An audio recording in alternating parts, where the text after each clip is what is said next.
And we're on. Hey, and welcome back, everyone. Sorry for the hiatus. We've just Mary Lisa and I have been crazy busy for like the last 2 weeks. And we're back. I mean, I'm sure things like for some of the commercials like work related. Mine was like just like I've just been going everywhere and anywhere. It was been fun inside New York State.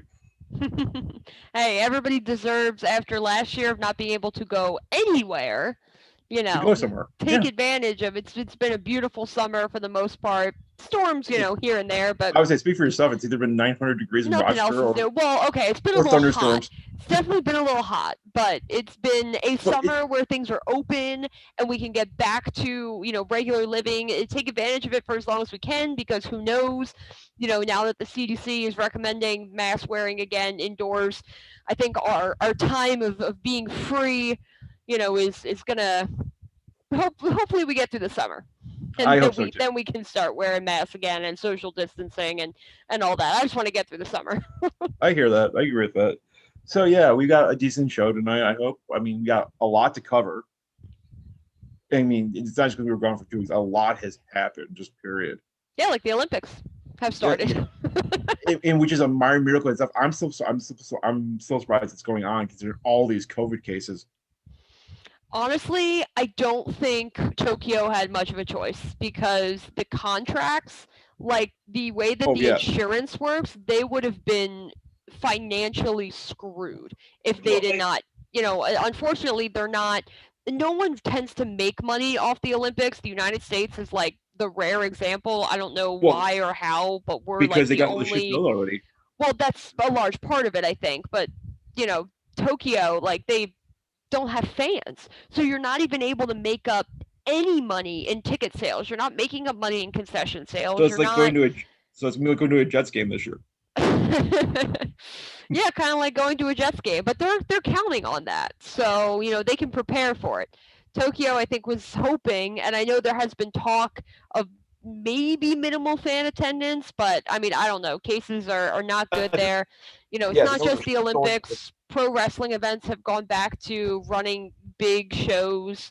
So, you're just talking about kind of a recipe for disaster as far as all of these things converging at the same time. And you have athletes from 300 different countries bringing in whatever they Like two or have three, but we're not. to to bring in. Yeah, So and like I said, and I know the Czech Republic had issues like coming into the country. Like they were on their flight. Like I think they had one caught it or a good number. there's several U.S. athletes that are currently in like a modified quarantine. One of them is one of the beach volleyball players, Phil Dahlhauser, who people probably remember from 2008, the Beijing Beast when him and Todd Rogers won the gold medal. But he was on the plane with somebody that had COVID or had a situation where he's a close contact, so he is not allowed to live in the Olympic Village. He is only allowed, him and his partner are only allowed to train after 10 p.m. after everybody else is off of the sand, and they're only allowed to have their one coach with them. It's absolutely ridiculous. Like the fact that they are playing, as they're not playing great, but they're playing well enough for the fact that you literally have to train at 10 and then get up at 5 in the morning to, have your match. So Well, we'll talk about these extreme conditions with someone else much later in the show because it's. I mean, we're definitely going to deep dive on that. that's not a COVID related story. No, but it's way more important. It's way I would more argue important. because it's forgotten about. So yeah, there's that. I mean, like the Olympics have been interesting so far. Who's won? Who's lost? Even if it's just one match, it's like I still can't believe the women's soccer team lost to Sweden. Yeah, that to me is bigger than men's basketball Oh, easily. losing in their opener because I don't even know the last time women's soccer lost an I international match, let alone like an Olympic stage match, not a friendly, not a qualifier, like I an think it's like Olympic something like or World 18 Cup years. stage match. It's got to be a long time. I think it's like And '02 they said or something like that. I think they went into the games probably a little too overconfident, a little too cocky. And, it's hard to blame them when they are the front runner Standard. for days, when they've won the gold medal for the last, I don't even know how many Olympics. It's hard to kind of rectify that Did they with. lose to China in the Beijing Olympic Games for like the gold? I'm pretty sure they've won gold. It's one of those ones I think they lost to China. There's either I don't in know. Beijing or like Well, you know Athens. what? This is why the internet exists. So we can There's a look lot of up different types of internet, answers. Apparently. What's that? Yeah, There's a there's a lot of lot of reasons. there's a song about that, and I'm gonna leave it at that. And that's Oh, yes. Good it, song, good musical. it's a very unappreciated musical. AKA musical. My grandmother would never watch Let Me See because she would shoot me on sight, but that's a whole different story for a whole different podcast. Yeah, that's a different topic. We're not gonna That's touch nice. on that here. But while I kind of look this up in the meantime, yeah, it's just that idea of, I think they came in thinking that they were going to blow past everyone the same way that they have the entire, last 4, 8, 12, 16, however many years it's been. They've never had competition. They've never really been challenged in the way that we saw them challenged against Sweden. And, credit to Sweden, they came to play. They did not look Well, at the United States as this big bad giant that they had no chance of beating. Sweden's a good team, and they showed it. well, the way you beat a giant in mostly every sport, you play not to lose. Right. Because then you've got nothing to lose. So let's see. I mean, it's like the Giants versus the Patriots. It's like the United States versus the Soviet Union in the Olympics. They played the second game like, hey, we've got nothing to lose. I mean, we like, or something like that. So they lost in the quarterfinals of the 2016 Olympics. Before that, they had won 96, 2004, 2008, and 2012. So thank you. they don't win everything. That's, certainly, I think they probably got the bronze in 2000, maybe the year that they didn't win gold. But yeah, I mean, they don't win everything, but there's just the idea, like the way that team feels. It always feels like they are unbeatable. They're unstoppable. Yeah, they're a machine. Yeah, they play like they're the best team in the world, and for the most part, they are. And they tend to be a very good team more often than not when they come out to play. So, I mean, they're going into the quarterfinals this year, and they did not win their group for the first time in, I don't even know how long, that they didn't win. Since they did women's soccer, probably. That they didn't win their pool. They also got less than 6 points in their pool for the first time, I believe, ever, because of the loss in the draw. So it's I don't necessarily want to say it's a different women's soccer team than what we're used to. I mean, I still think that they are probably the favorites to go on and win the gold, but they're gonna have to take a different path than they did before, because they didn't win their group, and now they're kind of playing from behind a little bit. Well, it's like, I mean, honestly, God, I haven't watched any soccer in the Olympics this year. I've honestly just glazed through it this year because I've just been so tired after work. But the thing that I don't know, the last thing I watched soccer related was actually the U.S. men's versus Canada. I don't know if you caught that match. It's the CONCACAF. Yeah, I did not see that one. It was just funny because I caught the beginning of the game and I saw the final score was 1-0. They scored like 20 seconds in. I'm like, oh, soccer. I was like, exciting game when that happens. And that's the only goal of the game. Yeah. I'm like, holy crap! I literally turned it down. I'm like, did I just blink and they scored? Occasionally that happens. Yeah, and then there was nothing for 97 more minutes. Occasionally that also happens. Yeah, no. That's why a lot of people can't get into soccer because of that lack of scoring. But I think, I equate soccer with hockey in that same way. It's like, it's hard to watch on TV. At least to me it is. It's like, even like me who loves hockey, it's like I struggle to watch it on TV, one because the commentators suck, but that's not the point here. But like it's just hard to focus with it. But if you're at the games, it's the emotion is second to none. Totally different. Sport. Yeah, it's the best. Honestly, I'll even say soccer is the best live sport, and I will die on that hill. And it's me saying that as not exactly a soccer lover. Yeah, no, soccer is, there's something, I don't know what it is about it, but there's something about live soccer that just is not matched by other sports. I don't know why. I can't put a finger on it. If I could bottle it and sell it to the other sports leagues and make a bunch of money, I would. But I think there's just something inherent about the game and the culture around the game, because most of the reason why American soccer is the way that it is because we've taken from European soccer. And European soccer, they are nothing if not their team. Like, you don't identify from the province you live in. You identify from the football team that you cheer for. It's just a totally different vibe. And then you had the World Cup, and it's all nation. Mm-hmm. It's like, and then Yep. There's a couple small countries in South America and like all these other even continents, Asia. and that have really big soccer following, really big programs, and just passion about the sport. And I do think the United States kind of borrowed some of that. Their product isn't there to match what's going on internationally. For men, yes. But for men.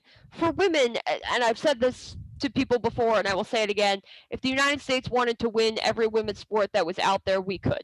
Because we have the money, we have the resources, and most importantly, we have the desire to actually invest in women's sports. So, like, if we wanted to create a women's gold medal handball team, we could do it. I have no doubt about that.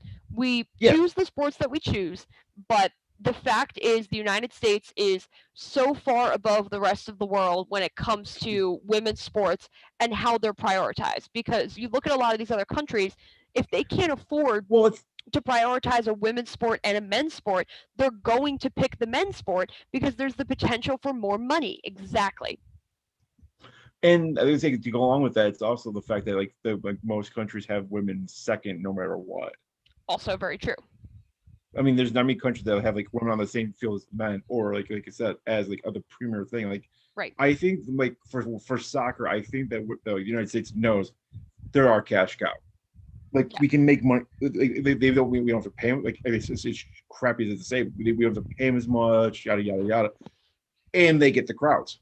Right. The women's and this particular women's soccer team, the one of the last, I want to say 4 to 8 years probably, with a lot of the same people. A couple people have retired here and there, but the core, is still there. They became very easy to root for. And the winning was a big part of it because everybody wants to see a winner, and we just were not seeing that on the men's side. The men do not qualify for the Olympics more often than not. They go to the World Cup, but they're not great. They don't have the kind of finishes that the women do. They don't make you think that they're going to win, so there's not that much excitement in their games either. But when it comes to the women's soccer team, I think most importantly is the personalities of the players. They are easy to root for. They're dynamic. They're fun. They're very diverse.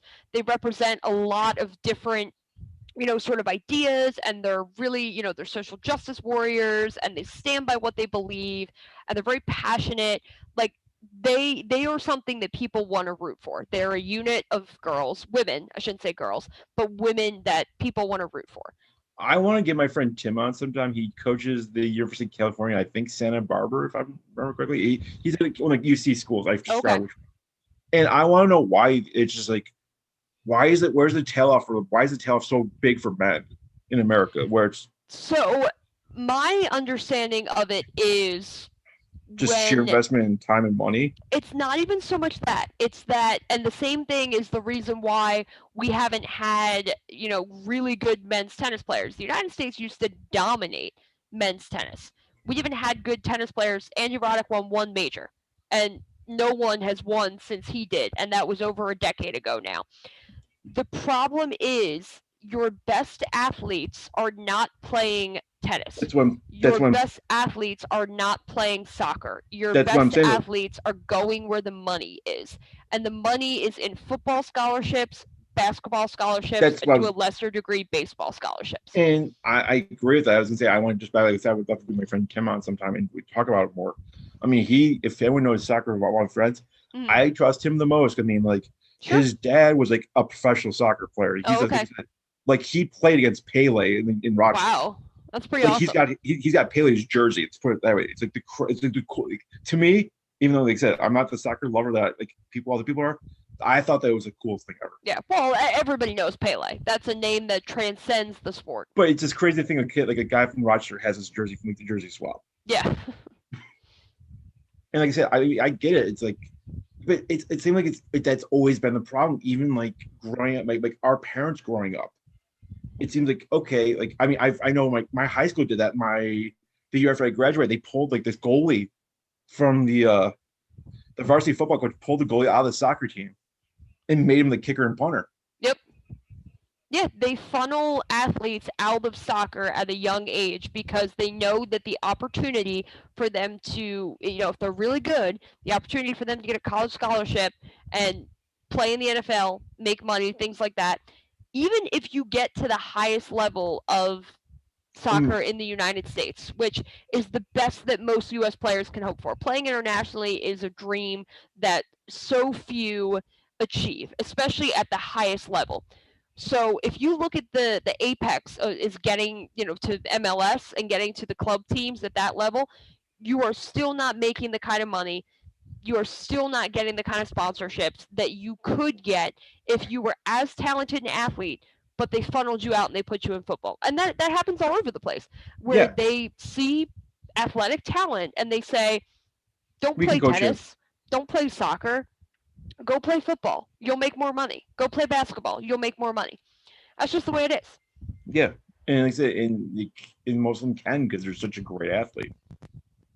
Right, and scholarship dollars being uneven as they are, most colleges and universities, there's a set number of scholarships that you can give, especially if you're like D3 does no scholarships. Yeah, it's the D2, there's a limit to the number of scholarships that you can give. How many of those schools do you think, and those scholarships have to be broken down between men and women's sports? Do you really think that those schools are out there giving tennis scholarships? Like, no, they're giving football scholarships if they have a football program. If they don't, they're giving basketball and baseball, maybe soccer, lacrosse. But other than that, you're not going to see that much money invested into the other sports because there's just no money to be made. D3 is more like a grant. Yeah. As far as I understand. Yeah, it's an athletic scholarship disguised as an academic scholarship is really what they do. And they go like because that's what they can get away with. Yeah, because it's like just show up on just make sure you show up on the football field or the baseball court. Yeah, but I mean, the United States is never going to hit that level as long as football and basketball continue to be the primary sort of sports in the United States. And at it's at the little league level or club team level, whatever the equivalent of soccer you would call it. That all builds up into travel teams, high school, college, and everything. And kids can play whatever they want when they're kids because it doesn't matter. You don't identify, these athletic. You playing soccer as a 5-year-old is not going to preclude you from getting a football scholarship when you graduate high school. Like that's not really an issue. But as we advance through the levels, you start to see the more talented players get funneled into those other sports. And USA Soccer is doing what they can to try to catch up. They continue to bring in new coaches. They continue to bring in new personnel, who have achieved success in the soccer world and, are trying to bring the same sort of principles and practices to what we do here as a country. But that, to me, is still the biggest issue. And you can bring in as many people as you want.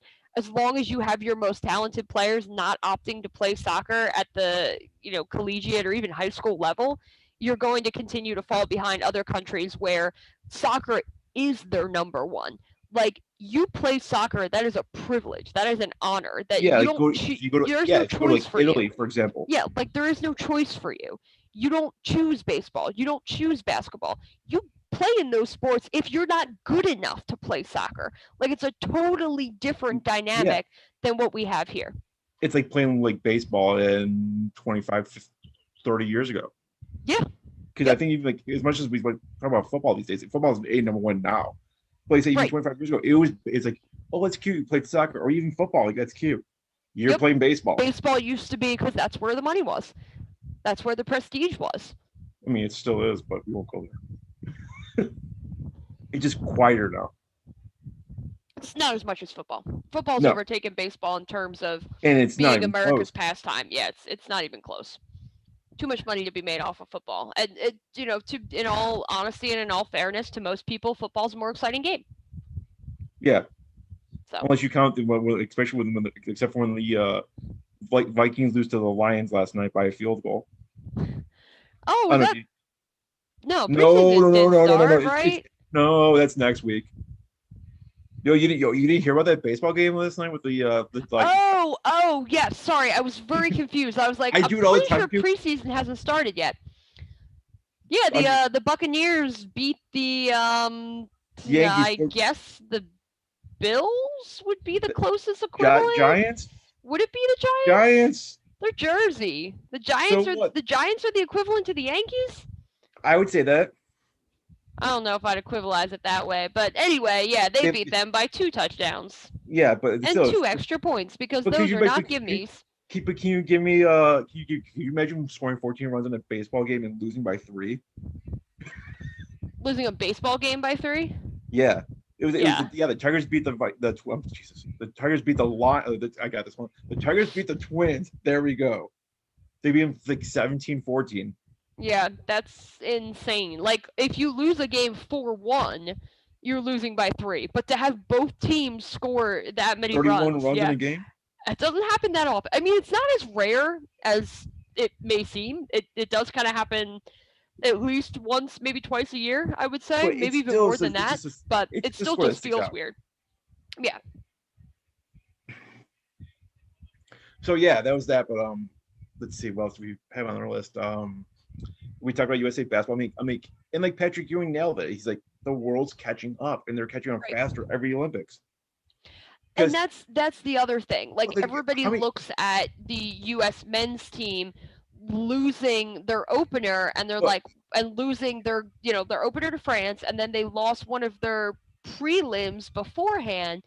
Everybody's like, oh my gosh, like this is crazy. This is everything like that. And I was having this conversation with my brother, and he basically said, he's like, people have to remember all of these teams now also have NBA players. We are not the only ones with NBA players. There are NBA players on France, or NBA players everywhere else. Maybe not Iran, but who knows? But my point is, look at the last 3 MVPs of the NBA. Were they American? The last 3? Look at Doncic from where's he? Serbia? Doncic.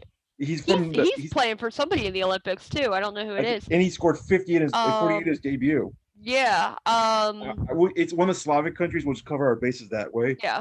I want to say even your other awards, like Defensive Player of the Year, Rudy Gobert, he's French, I believe.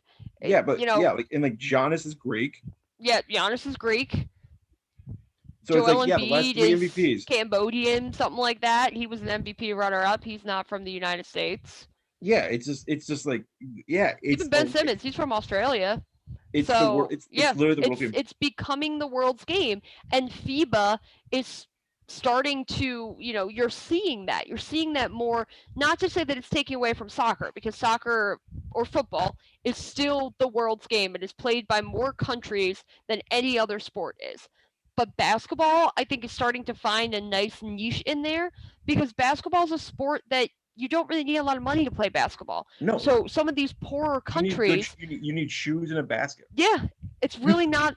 For some of these poorer countries, it's not like a sport like baseball, where there's so much equipment involved that, now, granted, you're not going to be good if you can't train and if you don't have those kind of facilities, but it's a lot easier for more countries to play, and that's the goal of a lot of this, is growing these games. Basketball is growing. Basketball has become an international game in a lot of ways. And you're right. You're seeing that not just in the award winners, but in the star players of the game, the marquee players, the top draft picks. More often than not anymore, they are running international. Yeah. And I've watched probably every Dream Team documentary there is. Like from the 92 team, it's like, you guys, the reason why these teams lost, they were not untalented. I think they were just starstruck. Like, holy crap, that's Michael Jordan. Holy crap, that's Magic Johnson. Right. Grant, that team was That team did have a bunch of Hall of Famers, though. Literally everyone was a Hall of Famer except for Christian Laettner. He's in the Hall of Fame too. Different Hall of Fame. Well, no, it's the same Hall of Fame, but he's I get it. He's in it for his college career. They're in it for their pro careers. You had 11 pro Hall of Famers, and you had probably the greatest college player of all time. Yeah. And the most polarized college player of all time. But yes, it was the greatest probably collection of basketball players ever put together on one team. I'd say any team, regardless of sport. Yeah. So. I mean, yeah, it'd hard be to like, beat that. I mean, it would be like, honestly, gotta be like putting like, Jesus, like a New York team together plays the face of the world of baseball. Yeah. And I'm not saying the Yankees. I'm saying like put the Yankees together, put the Mets together, put the freaking like the Dodgers, put all those and the Giants. You put a team together. Good luck. Yeah, if you take your best players from every major league franchise, like literally took the All-Star game and had that face the best players in the rest of the country, in the rest of the world, you would win every time. Because the talent level is not as far behind, I think, because your Dominican Republics, your Koreas, Cuba, like they play baseball. That's a big game there. So it's not as far behind, I think, as the rest of the world. But I mean, there's certain countries in basketball that aren't that far behind either. Like Argentina has been a player in the world basketball scene for a while. Yeah, like Lithuania is no slouch. I mean, they won the bronze. Like everyone talks about the dream team of '92. Yeah, they were like the team that's okay. We're gonna murder everyone because, like we talked about, 11 NBA Hall of Famers, or like I don't know Hall of Famers as pro basketball players, and you had Christian Laettner, you had the greatest coach to handle the biggest egos of the world ever in Chuck Daly because he had his own ego. Right. And then but Lithuania, I mean, like that team, holy crap! If those guys could have came when they were instead of being stuck behind like the red curtain, like Šarūnas Marčiulaitis eventually came, like Arvydas Sabonis, if he came in '85 when he was supposed to, instead of like the last 3 years of careers, like the late '90s and in 2000. Well, that's the thing. It's like a lot of these international baseball players, like everybody always says about Ichiro. If Ichiro had played in the United States for his entire career, he has Pete Rose's record. That's not a question. That is a guarantee if he had played here and not in Japan. Or if we have all the Cuban players, if they were allowed to play in the States, or like hell, there was a team. They didn't have to defect, literally risk their life just to come play here. Or if they could wildly, if they never had the embargo, if they had a team, say in Havana. Yeah. I mean, people think it's far-fetched. Like, if there was no embargoes, Havana is 90 miles from Miami. Right. It would be another team. Like if they could allow to play a team in Havana, I would put a baseball team in Havana. I'd put a team in San Juan. Make it a really big baseball stadium. I think it'd be great. But that's a whole another deep dive. So again, Nashville's gonna get one first. Huh? I said Nashville's gonna get one first. You have no idea how much that annoys me. Because I think Portland should get one. I don't think Vegas can afford it. Vegas will probably get one, even if they shouldn't get one. Like football made sense. Hockey made less sense. Baseball, no, doesn't really make too much sense. Basketball would make more sense than baseball. Well, not even. I don't think like literally either team could have either sport could afford a team in Vegas because how much Mark Davis, not L Davis, how much money they got from the city of Las Vegas to put that stadium there. It was like $750 million. Oh, yeah. They gave them everything. Like, here's a blank check. What do you want? I mean, he went to the Mike Brown School of mortgaging the mortgaging the city on city's future. Yeah, they're banking on. And who knows? Maybe it'll work out for them. Maybe it won't. But yeah. So I mean, let's see. Anything else Olympics we should care about? I mean, like, how's the? I think you said you're watching the gymnastics, right? Yeah, I still haven't seen. They're still back on swimming right now. The swimming is live, so I don't know. They may be done with gymnastics. Maybe I missed it. Maybe they said it earlier. I don't know. Well, I mean, they definitely said it earlier because that obviously. Well, yes, it was done earlier. For anyone that cares that is casual watching the Olympics, if it's live, it means it's 11:14 in the morning there because it's 13. They're 13 hours ahead of us. Yeah. Thank you, Nagano Games, for teaching me the time difference here in Japan. I have my friends that are based in. They have their bases in like Japan, so I know the time difference quite well. But yeah, I mean, it's been, putting aside the question of whether or not these games should or shouldn't have happened, because I feel for the Japanese people. I understand why this is not okay for them. I understand their protest. Maybe if they had been able to attend the Olympics, they wouldn't care as much. But the fact that they have to watch all this in and around them without getting any sort of benefit from it, like, yeah, I completely understand. I know where they're coming from. At the same time, I know where, Tokyo's coming from, and having these contracts with the IOC that they had to have these games. Short of another global shutdown situation with COVID, there was no way that they were letting them out of that contract. They had to have these games. Yeah, like, very little things could have prevented this from going through. So they didn't really have much of a choice. And putting that aside, whatever your feelings are on whether they should or shouldn't have had it, I love the Olympics. I'm not going to get into the why or the how of this year and whether or not it should have happened. I'm not going to get into that because I just genuinely love watching the Olympics. And there's just always something. There's something that comes out of these games, whether positive or negative. But that's the thing. There's tons of those stories. Look beyond just what your country is doing. There's tons of those stories. There was a gymnast from, I believe, Uzbekistan, 40-something years old, competing in her 8th Olympics. 8 Olympics for anybody is crazy. For a gymnast, absolutely insane. The fact that, she qualified for 8 Olympics to be in your 40s and still doing gymnastics and things like that. That was incredible. There was a brother-sister judo team that won for Japan, that literally won their medals. They both won gold within the course of like an hour from each other. Yeah. There's historic things going on. There's records being broken, and there's individuals winning first medals for their country. The United States just had a swimmer from Alaska win a gold medal from Alaska. Like I said, the Philippines got their first gold medal, and Bermuda got their first gold medal ever. Yep. There's new sports this year. Surfing, there's a lot of new sports. Skateboarding, karate, the return of baseball and softball led to a great moment for Japan, for the home country. I kind of like the 3-on-3 basketball. 3x3 basketball. Same difference. No, it's called 3x3. I know. Specifically called that. I don't know why, but I guess because it sounds cooler. Yeah, it's a half court basketball. It's basically your pickup basketball game. Yeah, but there you go. Here's another example where we're talking about the U.S. and the rest of the world. The U.S. did not qualify a men's team for 3x3. Yeah. They have one. They attempted to qualify one. They did not qualify.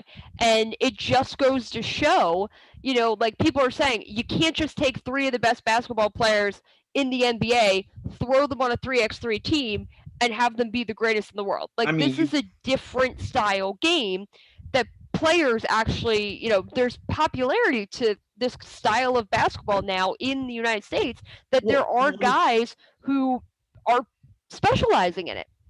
One of the players on the U.S. team was Robbie Hummel. Robbie Hummel played for Purdue. I think he was in the NBA for a hot second, did not do well, and then reinvented himself as one of the country's best 3x3 basketball players. How can they go different game? My comment about that is how can't you get 3 guys from Rucker Park in New York and not have them kill the world? I don't know. It's just I don't know how they determine who's on the team and what the qualifications are and everything like that. The stories of Rucker Park. Right? Oh yeah. Mm-hmm. You can't get 3 guys. Like I said, you couldn't get 3 guys from there. Like I said, and kill the world. You would think, but that should be the easiest thing ever. So, because the 3 guys because they would do so much. I guess in worst case you see a lot of fun. Yeah, yeah. It's also legitimately like a half court game. Right. Right. It's street ball. It's a different style game. Like now, granted, if you put LeBron James and Chris Paul and literally Let's put anybody else there, are they they probably going to be the best team? Yeah, more than probably. Even likely. if they don't specialize in that style of play, they would probably still be very good at it because they're very good Yeah, you like basketball players. They're very good athletes. we'll say LeBron James, Steph Curry, and a token 7'2" guy. Yeah. Yeah, you're probably going to win a lot of games. You're probably going to qualify and all that stuff. But it just didn't. That is not the way that the U.S. kind of went that route, and that they're not going to go that way because there are actual 3x3 teams that play. I don't know if there's a formal league. I know Ice Cube has that kind of couple month summer thing, which is 3x3, but like I said, yeah, it's a different game. It's a different style, and like you said, you got the best Olympic players in the world. That say, yeah, we're not gonna play for the USA men's basketball team. Yeah, we're not gonna play for the basketball team. We're gonna play for the smaller basketball team. Yeah, who knows? I would love to see it, just to see what. I mean, they might do it in 2024. Yeah, maybe. I mean, this is the first inclusion of it, so obviously it's a learning process to see what happens and how the game evolves, and how just they structure these kind of things in the Olympics. But yeah, I mean, there's tons of, like, there was almost a 13-year-old who won I don't think she may have finished with the bronze or something, but in women's skateboarding, the podium was all a bunch of kids. So, there's these opportunities for younger Olympic athletes. There's opportunities for older Olympic athletes competing in different sports. There's a 66-year-old woman competing in equestrian. Well, I get that because I mean it's not really contact, and yeah, but you saw who kicked off the skateboarding competition, right? Yeah, the legend herself. Well, I meant for men though. Oh, for men? No, I didn't see who kicked it off. Hawk. Oh, I did not know that. I knew he was there, but I didn't realize he. But I don't think he was. He was there because he was probably a little higher than life, shall we say? Hey. But yeah, he started this. He was a Kickstarter for like everything. Yeah, he may not have. He may never have gotten the chance to be on an Olympic podium, but it is his work and his effort and his normalizing and popularizing of skateboards culture, because skateboard culture was always like outcast culture. Yeah, exactly. It was not mainstream. He made it mainstream. They made video games for him, for Pete's sake. Like, he made it mainstream, and that's why it is now in the Olympics, because it's mainstream and it became a global game. And that's what the Olympics, they're looking for. They're looking for sports and events that are played by more countries than not. Be in the Olympics. Honestly, God, I maybe one day. It's not that crazy of a thought to think that it would be in there one day. As I watch like awesome games done quick and the summer games done quick, they got people from all over the world playing. Yeah, from like Japan, Brazil, Germany. Oh yeah, esports is extremely diverse as far as the athletes that take part in it. Yeah. Who knows? Makes me like the worst video game player ever, by the way. But anyway, So yeah, there's tons of stuff going on in the Olympics, and we haven't even reached the end of week 1 yet, and the stuff that's the stories that have come out, the good, the bad, Japan is doing great for a host nation. I believe they currently lead with the most golds. So they usually start off, like most host stations start off pretty hot. Yeah, and then here's the thing: if you're not the United States in the home country, because the United States is the only country of the medal hopefuls, the people that could potentially win the most medals. You have Great Britain, you have the United States, you have China, you have Japan sometimes, definitely this year. Depends on the Olympics. The Olympic Committee from the former USSR that will maybe be called Russia next time. I don't know how long the ban was for. I think it's they're up there.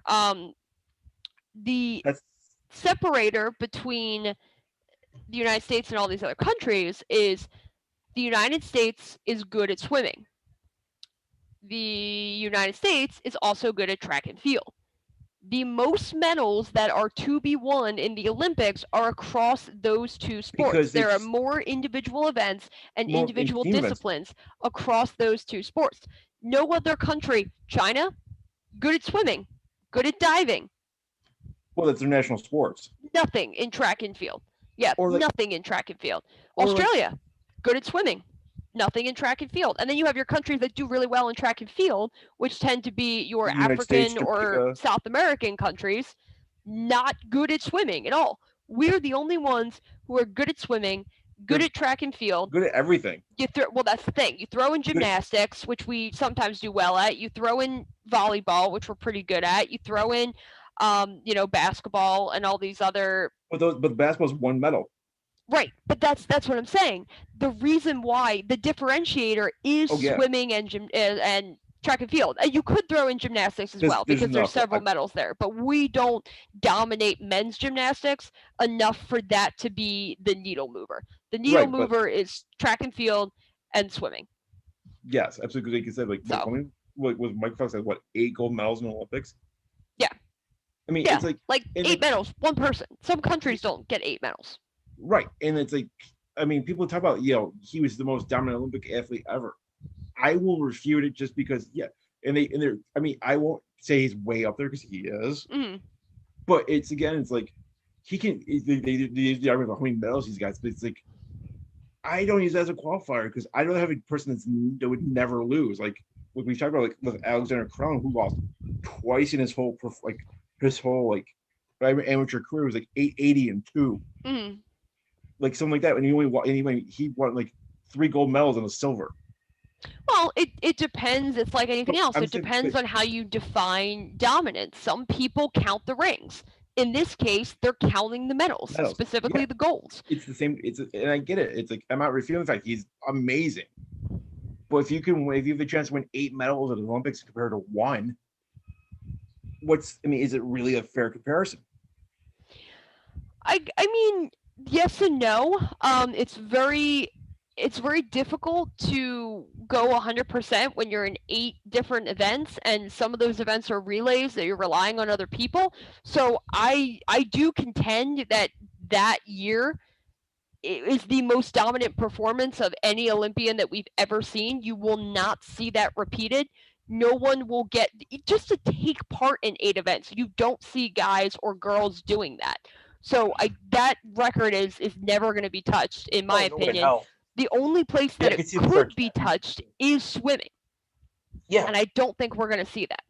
and I could see them starting going, "Hey, we're going to do it for safety's sake. You're going to Oh, participate in the Back to state." gymnastics. Okay, final rotation, good. So, like I said, when we see like people, I can see them start capping people. We want you stronger, like, and saying, "Hey, you're going to participate, like, say in 5 events or 4 events." Right. Because we want you to kill the world. Right. I mean, China tried that. China, when they were hosting the Olympics, I don't remember the name of it. It was called Operation something. It may have just been Operation Gold, but basically that operation was designed to put their money and their efforts into the sports where the most medals were won. So they focused on swimming. No one touches the Chinese in diving.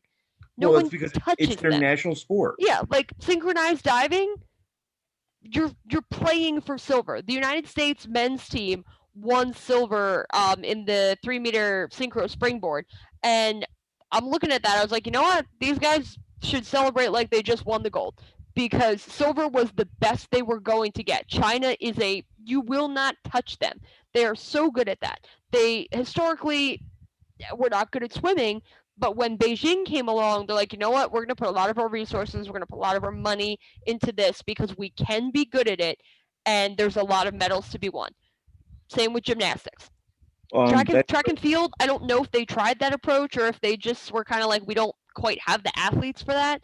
But yeah, that was part of when they tried to, because they wanted to win the most medals. They didn't. They won the most golds, but they didn't win the most medals, and that's what they had wanted, was to win more medals than the United States on their own soil. It's a pissing contest It is. because the United States always wins. And there's a reason why we win, because we are good at everything. We are like literally jack of all trades, master of none, except we are master of several. Like everybody always talks about the women's basketball team and the women's soccer team, but lost in that conversation is the women's water polo team, because nobody cares about water polo. But the women's water polo team have not lost a sanctioned match in years. Like they won the gold medal last time around.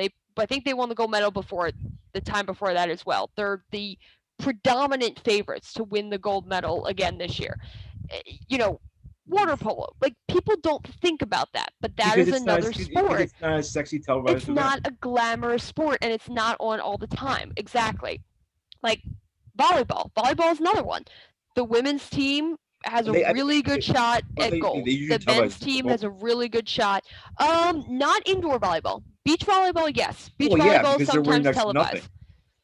They show the guys sometimes. I'm gonna get this out of the way because I'm extremely pissed off about this whole thing. And they used to televise the lingerie football league. Yeah, don't get me started on that. But anyway, I think I was gonna talk about the thing that happened with Norway. Yeah, yep, good for them. I 500% support them. Absolutely. Oh, they fined like $1,700. I hope they didn't pay it. Well, somebody came out, some very high, I don't know if it was an actor or who it was, basically came out in support of Norway. And I think they said that. They're like, whatever they fine you, we will pay the fine. Like, you go out there, you do what you want to do. There's no reason. Bikinis do not make you any better at beach volleyball. They absolutely do not. I mean, I'll sex sells, and that's all it is. Well, this wasn't even volleyball. This was team handball, beach handball, whatever it was. Which makes no sense. Even more so, why you would have to wear it. And I'm sorry that if women have. I mean, I'm gonna flat out say right now, as a guy that's known one or two attractive women over the years, and I'm being really modest when I say this. If the women have to wear bikinis, so should men. Men should have to wear Speedos. No, they should wear like banana hammocks. Screw it. Go full board. Like I said, if the women have to wear bikinis and they are skimpy bikinis. Oh yeah. No, there's no reason. It's 2021. Have the men wear the same thing. There's no reason that there should be a dress code that forces women to wear something less than their male counterparts. If they want to wear the bikinis, sure, wear the bikinis. I have no issue with that. If you choose that, that's fine. But if they're going to fine you because you don't want to show your body that way, and you literally have every reason to come out and say, or what's the point of this? Like, if you gave me a legitimate reason why I had to wear a bikini, I would wear the bikini. But Norway, they're like, why? What? You're not telling us why. You're saying we have to wear this. You're not telling us why. It doesn't make us any better. It doesn't give us any advantage. Why? I mean, I'll even cite player safety. I mean, that's part of it. Graphic because me being subtle with stuff, but like sand and crevices don't really mix. I'm gonna leave that as clean as I can. Yeah, and they dive. They dive to the sand for those balls. So. Yeah, it's like, and it said like I do wear a goddamn bodysuit. One, because no one wants to see my body in a bikini. That's a whole different story. But like I said, put me in a bodysuit. I mean, like, why the hell not? Like, yeah. Just like I said, Stan's abrasive as hell. Oh yeah, it's not fun. And when you get it in said crevices, it takes a very long time to get out. So I've heard. And we're gonna leave it at that. Yes, moving forward. We're gonna jump back to the Olympics in a little bit, but I've got news. The monster trade that we talked about right off the air, and it's official now. Oh, it's official. Yeah, the LA judges are acquiring Max Scherzer and Trey Turner for 4 prospects: Josiah Gray, Keibert Ruiz, pitcher Geraldo Carrillo, and Donovan Casey. That's it. They better be the 4 best prospects in baseball. That is insane. That's it? Gary was ranked. All the Nationals are getting in return? Gary was ranked the top with number 36 in the top 100, and Miguel Ruiz was considered number 74. The other 2 I've never heard of. Wow. Yeah, that's what I said. Holy crap, it's like nothing. So the Nationals are just really trying to dump those salaries. Yeah, pretty much. That's all that it comes down to. There is no way. Strasburg is just dead money this year. Yeah. That's annoying. Why couldn't they have traded Scherzer a day earlier before we played them? Well, you got other times you play him. No, we lost to him today. I mean, like other times, like. Oh, well, yes. When we play them going forward, we don't have to face him. And Trey Turner was already out because of COVID, so we didn't have to face him. But yeah, that's. I mean, granted, it's I get why they got like nothing for Scherzer because I mean he's a free agent at the end of the year. He's a free agent. He's probably a rental. He was only going to waive his no trade to play on the West Coast. And I mean, I don't totally blame him. not for nothing, but he's closer to the end of his career than he is the beginning. He's still solid. He's still Max Scherzer. He's going to help the Dodgers. That is clearly a Trevor Bauer replacement move. That is 100% what that is. He is not coming back to that team. He's not coming back to that rotation. His teammates don't want him there. I was reading an article the other day. They don't want him, and I don't blame them. I completely don't blame them at all. If that was my teammate and I found out what they were doing, I mean, I already thought he was a piece of garbage before the Dodgers even signed him. And then you add all the stuff we talked about before. Yeah. So, I mean, Scherzer is definitely going to slot in. I mean, that's a solid rotation now that they have. I don't think that they're necessarily world beaters. I mean, Scherzer's an upgrade over what they were using in place of Trevor Bauer, but I don't know if that moves the needle to put them over San Francisco right now. I don't know. The Giants are doing something special this year, and it's hard to kind of pinpoint. Regular season and postseason baseball is way different. It is different, but you're talking about a team that has won the World Series 2012, 2014, 2016, I think it was. Or maybe it was 10, 12, and 14, something like that. It was every other year. It was every even numbered year for 6 years. Yeah, and then the St. Louis Cardinals won. And then they got real terrible, and now they're good again. And yes, it is a whole different animal, and yes, having a guy like Max Scherzer to pitch with Walker Buehler and Clayton Kershaw, because Clayton Kershaw showed last year that turns out he can pitch in the postseason. After I can do this after terrible career, it's like, I figured out how to do it. That's going to be a very tough 1, 2, 3 to beat. And that's all you're going to see. In the postseason, you can pitch 3 guys, and a lot of teams do it. Now, the Dodgers, they also have Julio Urias, who's pretty good. You got some decent depth in your rotation. They got. You'll be instantly scary because it's like you can. Forgetting the name of the other guy, they got injured. But yeah, they definitely have depth, and they have depth that I feel like the Giants can match, though. I mean, the Giants have been pitching very well. Johnny Cueto is their number 5. And when you have Johnny Cueto, even, he's not the same Johnny Cueto he was with the Reds, but he's still very good. And when you have him as your number 5, that is a very solid rotation as well. The only one who I think falls behind now is San Diego. I think San Diego's got to go out there and make a big deadline move of their own. Yeah. Yeah, offensively, I think they're fine offensively. But if you get a pitcher, who pitching has been the story for a lot of the top contenders this year. No one has enough pitching, which is fascinating to me, given that offense was down. Well, offense was down for so long, so that would tell me, at least that would suggest that even not good pitchers were doing well enough. If offense was down league wide, and it was. But I don't know. Yeah, you're seeing that with a lot of the top contenders. People are getting injured. The Mets are in a situation right now where Jacob deGrom is gonna probably come back, but he's now been injured 3 times in the last 2 months. They've all been minor injuries here and there, but wear and tear. You're in a tough division race. They're only 3.5 games above the Phillies. They're only 4 games above the Braves.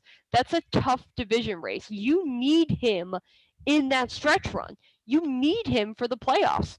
So they're in a situation where they were looking at Scherzer at one point, but the price was too high. And 1, the Nationals were not going to trade him within the division. 2, he wasn't going to waive his no trade clause to go to New York. I wouldn't blame him. Anyway.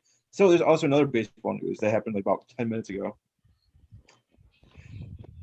The most infamous pitcher of the year, Hector Santiago, You heard about him, right? We talked about him. The one that got the Bastien ban the suspension for the grip. Oh yes, okay, yeah. He's I been forgot his name. yeah, he's been suspended again. Same thing. No, worse. He got caught for external testosterone, so he's gone for 80 games. Oh. So yeah, he's missing 90 games a year because of enhancements, shall we say? They came across at 10:28, so that's like live breaking news. Yeah, pitchers use steroids too. Who would have Yeah, thought? yeah. So maybe it's me. That still makes me like go like, hey, how many pitchers use steroids during the steroid era? How many pitchers were using steroids recently? Ever? Yeah. You know, the catch up, why pitching was able to catch up to offense. It's very possible that it was not just sticky stuff. I mean, I'm sure it was. I mean, it's LASIK surgery. It's all these things. Like Greg Maggs admitted, he used LASIK surgery to get to see the plate better. Yeah. I mean, is that cheating? I don't know. It was within the rules. There was nothing against it. So is taking andro testosterone. Just ask Mark McGwire. It was in the rules until it wasn't. Yeah.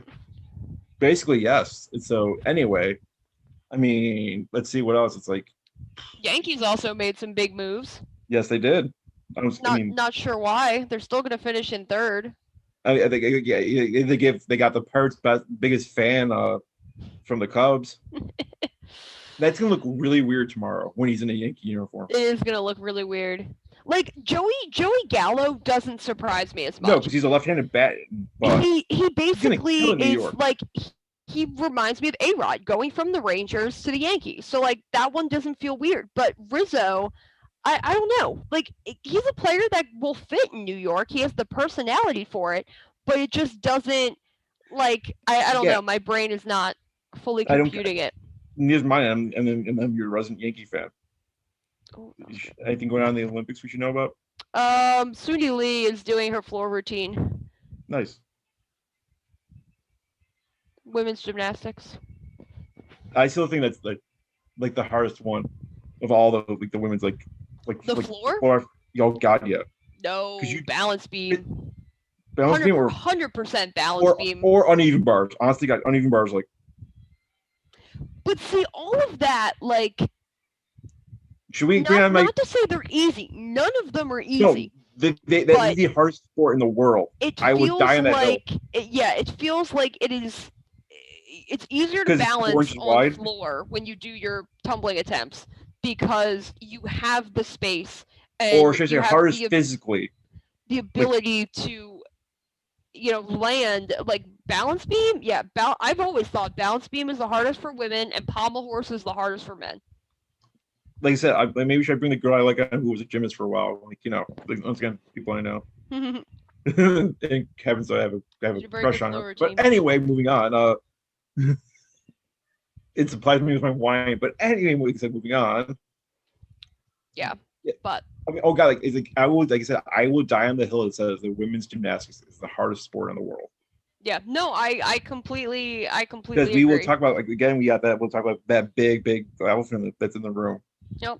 5 different disciplines. They all require different strengths. They require different abilities. And just the wear and tear on your body. Yeah. Yeah. Why do you think I hate people don't do it after age 25? Like if you're a gymnast and you're in your 20s, you're old. Yeah. Men and female. Yeah. And like I said, I've had friends like tease them, like, oh, they're short. I'm like, dude, they're doing stuff to their bodies, and they're damaging. You couldn't even dream of doing. Well, not even that. It's like you're destroying growth plates in your back and your legs. Yeah. And that's why they're most that too. 5 foot tall at best, most of them.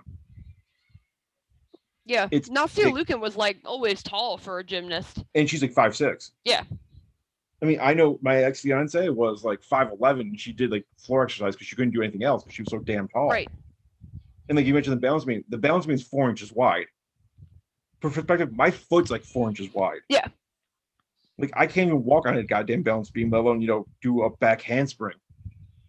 Yeah, balance beam is. Like I said, I think that's the toughest for the women. I think pommel horse is the toughest for the men.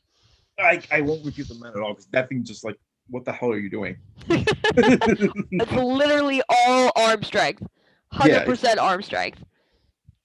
And my good friend of the mutual friend of the show, it was with me, is commentating on the Olympics. So it makes me happy to hear his voice, Mr. Terry Gannon. I think he's like the greatest all around commentator for any sport because he does like Terry every Gannon. sport. Good Yeah, dude. he's pretty good. Like I said, he does like everything. Like he does golf. He does. I think he does like he does the ice skating for the Winter Olympics. He does the gymnastics in the summer. Yeah. It's like he's everywhere. He's definitely well rounded. Yes. And I have another friend of the show who's a mutual friend. A friend of the show is John Paul Hebert's like producer, Kristen Mayo, who's doing the golf broadcast right now for Golf Channel. Oh yeah, nice. And he's doing I was watching the banter between him and another producer that's covering the swimming. And the swimming, he's like, "Yeah, I have 18 hours of footage a day." She's like, "Yeah." He's like, "Yeah, but you get to break it up. I'm on Golf Channel. Like we're live for 12 hours straight." Jeez. Yeah, could you imagine being in a production truck for 12 hours and you probably the only break you get like a no, can't imagine being live for 12 hours. Imagine we enough we do it for 4. Yeah, imagine, and there's behind the scenes people. Right. So, like I said, shout outs to Terry Gannon, shout outs to Kristen Mayo doing the coverage of the Olympic Games. And by the way, the production's not in Japan. No. No, I know for a fact they're I think most of them the production trucks are all in New York. Huh. And they're doing everything like tape delay. Like that's the perks of doing tape delay too. Yeah, I'm pretty sure the stuff that they do, like on NBC, the nightly coverage, I'm pretty sure that's in Japan. Like Mike Tirico and Maria Taylor, who very quickly jumped from ESPN to NBC, which I think is kind of funny. Well, because I think everybody always jumps to do the Olympics. Well, because I think they want. Well, Tirico's works for NBC now, so. Yeah, but the reason why he works for NBC is because he left ESPN because he wanted to do the Olympics. Yeah. So that's why everybody goes to NBC. And it's for sports. It's not the Nobody Cares network. Right. But yeah, I mean, and especially they needed. I would just say, to be vain, I would say they needed a Syracuse grad to be the poster child for the Olympics for NBC because after Costas left. Well, yeah, that's what I was gonna say. He basically took Bob Costas's place because that was a long time Bob Costas thing, and then he retired. I don't remember him not doing. I remember him. I swear to God, I remember the '88 Olympics doing it. Yeah. No, he definitely has been doing it forever. Ever. Yeah. Like he was to the Olympics what Dick Clark was to New Year's Eve. I would agree with that thing, except for I think Bob Costas had better hair. We can debate the hair. Yeah, I mean, he's definitely got. The longevity is not to be debated, but we can debate the hair. Yes. Gosh, so I don't know. So I mean, do they announce it yet? One for the women or no? They have not announced it yet. Oh, I believe soon.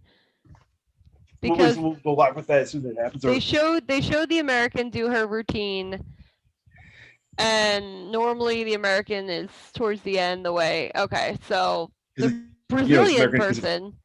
Yeah, it's crazy that we got a Brazilian that high. Yeah, you do not see Brazil at the top of the China, sure, Russia, absolutely, but especially in the women's games. Brazil. Okay, she only has a 13.8. She's probably gonna get it. Floor routine to Phantom of the Opera. Well, I've heard worse ones. I honestly, God, I love the casual ones. It's like watching ice skating when it's not the Olympics. Like they come up with whatever music they want. Yeah, it's way better. Out of bounds. Oh, that's not good. That's gonna cost you half a point. That's it's amazing how you do that. I swear, was it 2016? I forget it was 2016 or 2012. It seemed like the floor exercise was small. Like the floor was actually smaller because so many women were stepping out of bounds. Yeah. Yeah, I don't think they changed the size. I think it was just they haven't. It just happened. It was just a tough year. They really had no spatial awareness, for lack of better words. Right. I mean, granted, how much can you really have when you're doing 3 rotations in the air and you're landing on a wrestling ring? It's true. I mean, there's no difference between. I felt both of them. That's all pro wrestling ring really is. Yeah, is it? It's the same material? More or less. I mean, there's there's a spring in the wrestling ring. So should we talk about the elephant in the room of pro wrestling? That we have got two big. I'll lump one of the stories as one story. I mean, we got two. It's really 3 big stories for pro wrestling, but I'm gonna lump the 2 because they're going together. Yeah. yeah, we should just talk about them right now while we're waiting for the final results of the women's Yeah, might as gymnastics. well. I mean, we had some sad news. I mean, usually we lead with the deaths because we're gluttons for punishment and we got like tradition doing this. So, like back-to-back shows, we have to report a death, and it's a WWE Hall of Famer at that. And Mr. Wonderful, Mr. Paul Orndorff, who is probably one of the craziest, toughest guys in wrestling ever. I mean, I don't know how many matches if you saw of his. I don't know much about him. He's a former WCW television champion. He's a former WCW tag team champion. Like he was an all second Division II All American fullback from the University of Tampa. Like this guy was like the toughest of the tough. Like he broke in as a babyface and he became one of the greatest heels after he turned on Hulk Hogan in '86. I want to say. And they had the infamous cage match like after I think WrestleMania 2, and they was tie in a cage match, and they made the match restart. Sounds like a Vince Russo special. Well, I mean, I'm fine with them restarting. If they want to make an undisputed champion, absolutely restart the match. Because they had one guy's like Hulk Hogan on one side, Orndorff on the other side. Like, why tie it? Just to give more suspense, like that Hulk Hogan could actually lose. Well, yeah, that's true, I guess. Because I imagine most people were thinking that he would not lose. Right. So like, oh wait, okay, yeah. So like this guy, like I mean, his career was ended short. Like I mean, I think he tore his bicep in like 1990, and he never got it fixed. So like, if you watch like matches from him like in the 80s, mm-hmm. I think it was like a bicep and like a neck injury. And then you watch as his WCW grew on, like his right arm was considerably smaller than his left. Like you could see it atrophying over time. Like it was like they thought it was like a career-ending injury because like he gave up wrestling for like 3-4 years. Oh, okay. And like ran a bowling alley. Like in Georgia. Interesting career choice. That's what I thought. But like then he came back to WCW and like he was like he's one of the OGs for like the TV title being a time limit draw like all the time. Okay. Or like if you got like they would make this stupid rule like I don't know, and then I'm like happy that WWE seldom does this like that whole DQ being waived rule is like if the champion gets disqualified they can right. They were like WWE was the king of that crap. And then usually the champion would win by disqualification, which made it it's like why even have this stupid thing? Just for a middle finger to the fans. Pretty much.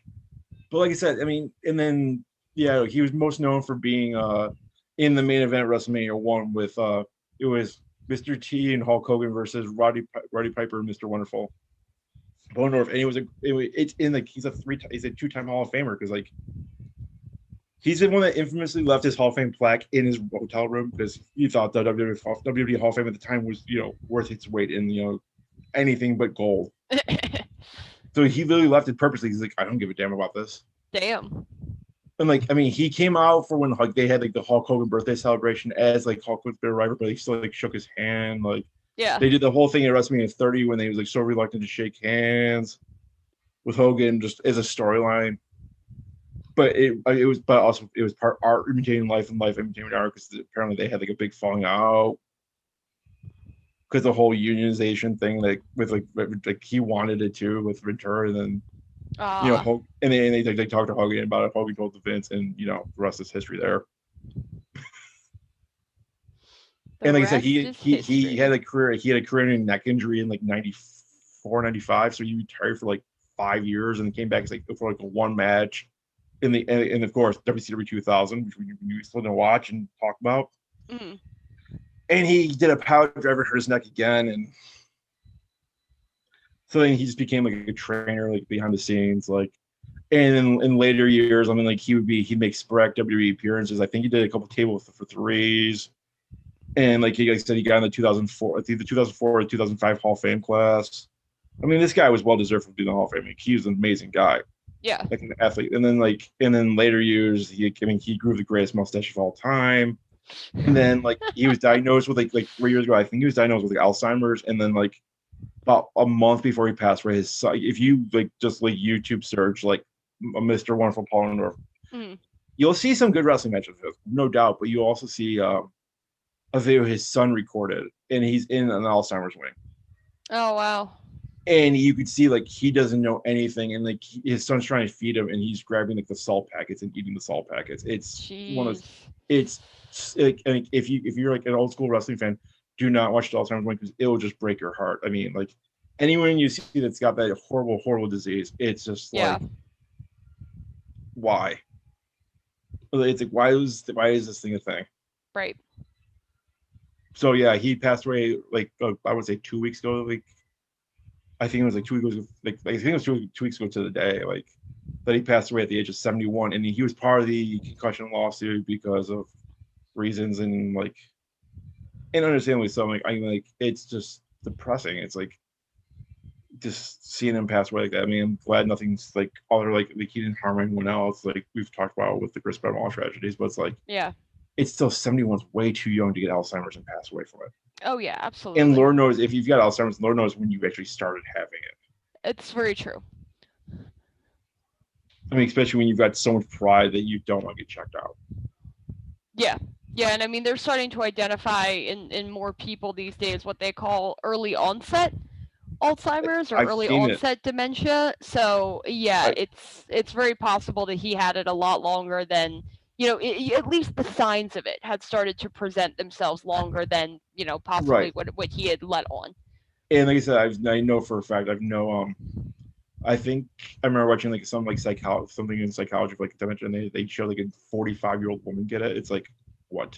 Yeah. It's not an old man. It's not an old person's disease. It's like you can get it at any time. And it's like I said, especially when it hits someone so young. It's like or the worst is when it hits someone so active and someone so tack sharp. It just robs them of everything. Right. Like I've seen it firsthand with my great uncle. Like he got this guy wrote for Field and Stream. This guy was like the one, like he feels like he was one of the original like environmentalists in like Western New York. It seems like because like Oh wow.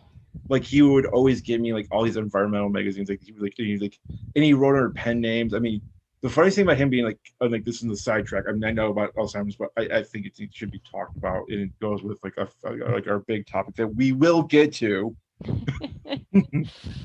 But it's like, we got like so much stuff to talk about, and like it was just sad because it was like, I mean, the joke with him was like he was the greatest writer of like Field and Stream. Like I said, he was the greatest writer about fishing and hunting, and he was the worst fisher and hunter you ever see. Like he's the guy, like he bought like a hunting dog, and the dog ran away. Oh. Like he spent like $500 in like the 60s for a hunting dog, and the dog ran away. Jeez.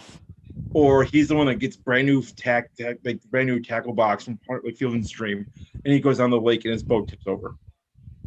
Never used it once. Boat just tipped right over. Oh jeez.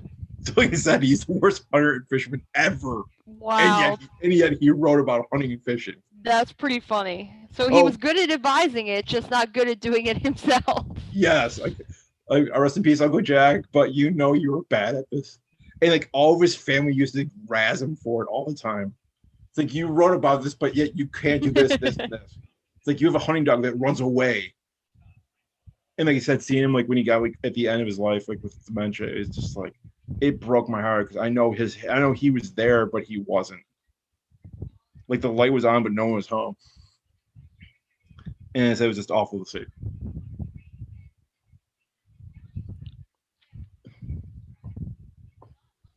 So yeah, that's my whole take on it. And then the other pro wrestling news, I mean, and I really do want your thoughts on like as both sides as my like as I wrote out, was like that the rumor is that Mr. Bryan Danielson and Mr. Fullbrook's always known as Cookie Monster Punk. I will use every CM thing I can think of with that, even if once he's never used it, but he has used that one. She might show up in AEW as competitors as soon as like September. Yeah, I mean the big rumor is Punk in Chicago, obviously, which is the most sensible way. Obvious reasons are obvious. Debut him, yeah. Obvious reasons are obvious. I don't know if with kind of the new COVID regulations, if the thought on that might change. And it might be debut him sooner rather than later, so you can get him in front of a crowd. I don't know, but originally it seemed like it was going to be Punk in Chicago and then Danielson. Bryan in New York. Two big shows, two big debuts. Obviously, Bryan was going to be the big one until because Daniel Bryan has been off WWE TV for several months now, and it was kind of always thought to be a matter of if not when he was going to show up somewhere else. Whether that place would be AEW, people didn't know. He had talked about wanting to wrestle everywhere. So there was thought that he might not sign a contract. He might wrestle in Japan. He might do freelance and just right. He might, literally just go everywhere, check off those last couple boxes, finish his career. Do what he wants to do, finish his career, be a full-time dad. So he was kind of the big story, and then somewhat out of nowhere, because people really haven't been talking about Punk going back to wrestling for a while now. That was always something that the WWE show ended. Yeah, that was backstage ended, and he isn't really doing the MMA thing anymore. He'll tweet about pro wrestling a little bit, but he kind of fell off people's radars, and it's weird because in the past, every time there'd be a big show in Chicago, whether it was a Royal Rumble, whether it was AEW doing All In, his name was always thrown out there. Even small, even good sized independent shows. Oh yeah, because he was a name that people, he may not have been front of mind, but he was somebody that nobody forgot about, and I think people had kind of stopped thinking he would ever come back. He said in as many words, basically, he was done with pro wrestling. It would take a ridiculous amount of money. There was talk that AEW had tried to get him before, but the two sides couldn't. Yeah, the two sides couldn't agree. Whatever the case might be, whether or not that story is true, who knows?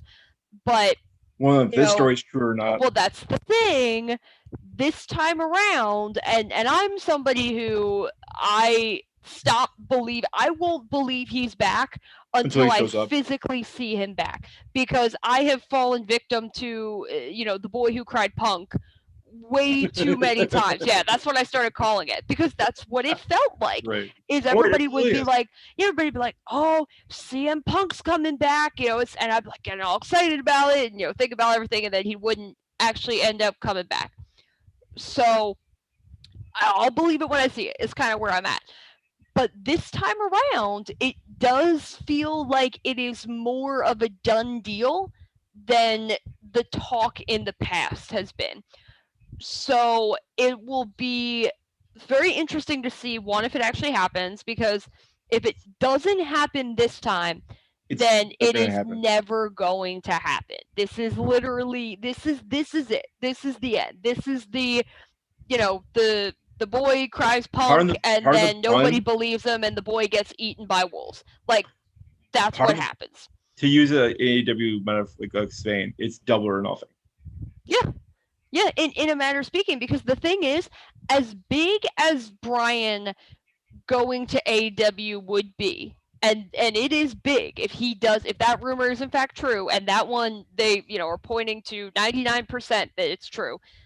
They've removed his stuff off the website. His merchandise is currently discounted, so he's not going back to WWE. They're not trademarking it. Yeah, exactly. So he's gone. He's not going back to WWE. Whether or not he signs with AEW, whether it's a full-time contract, part-time, whatever.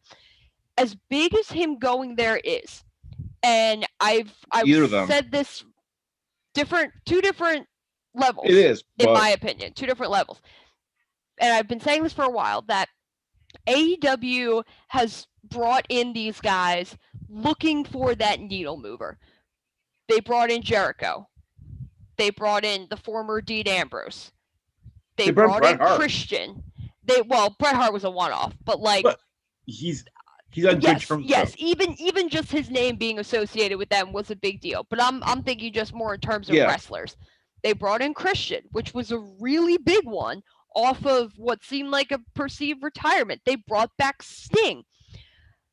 They've brought in a lot of these guys. Bryan is the next in a long list of guys who are perceived to be needle movers. However, in my opinion, there is not. Matt Hardy's another one. They brought in Matt Hardy. All these ex-WWE guys. In my opinion, there is one solitary needle mover left in pro wrestling, and his name is CM Punk.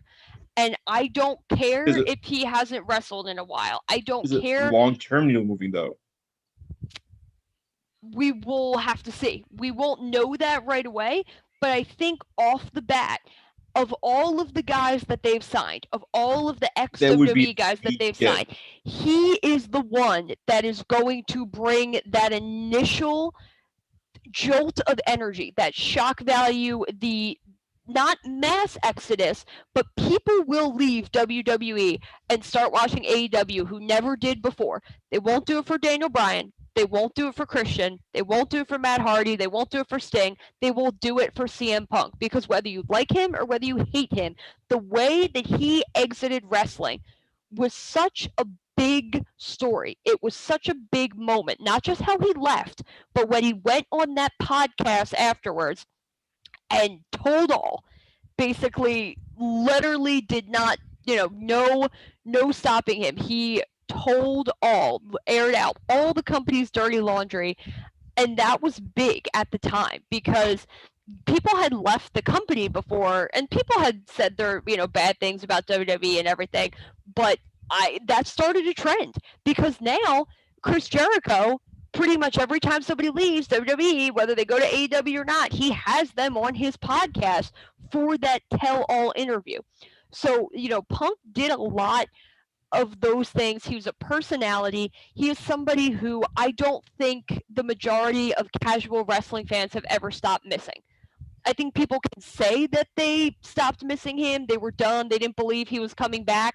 But just the thought being floated back in the air of him returning to wrestling has gotten so many people excited. Whether or not he actually does it or not, who knows?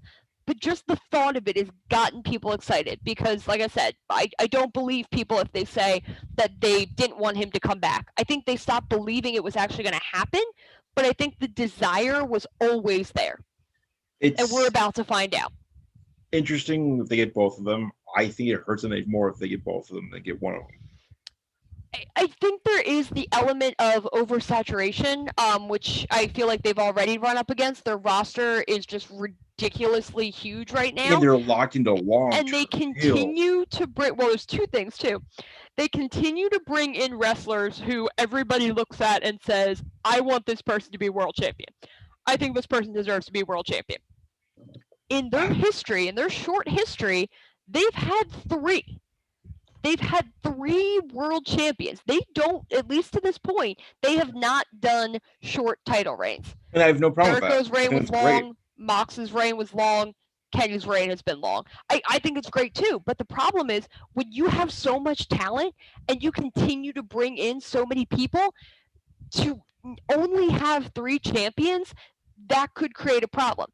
You're going to have Bryan at the same time as you're going to have Punk. People are going to want both of them to be champion. I feel like they're probably going to want Punk over Bryan just because we've seen, Daniel Bryan had his miraculous return and we've seen him. He got to win the title again. CM Punk is still, no one's seen him outside of those two indie shows that he reportedly wrestled with a mask on. No one has seen this man wrestle since 2011. That's a long time in wrestling. Especially for someone so young. That's 10 years. Yeah, for somebody who, he's in his 40s now, but he's not that old for wrestling, especially since he hasn't put any wear and tear on his body, with the exception of, 2 MMA fights in the last 10 years. Combined minute. Yeah, exactly. He got the one win back in a matter of speaking. He doesn't have 2 losses now. He has 1 loss and 1 no decision. So he's 42, by the way. Good for him on that. Okay, so 42.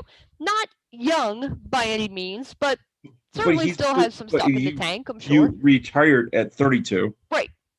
He hasn't wrestled in 10 years.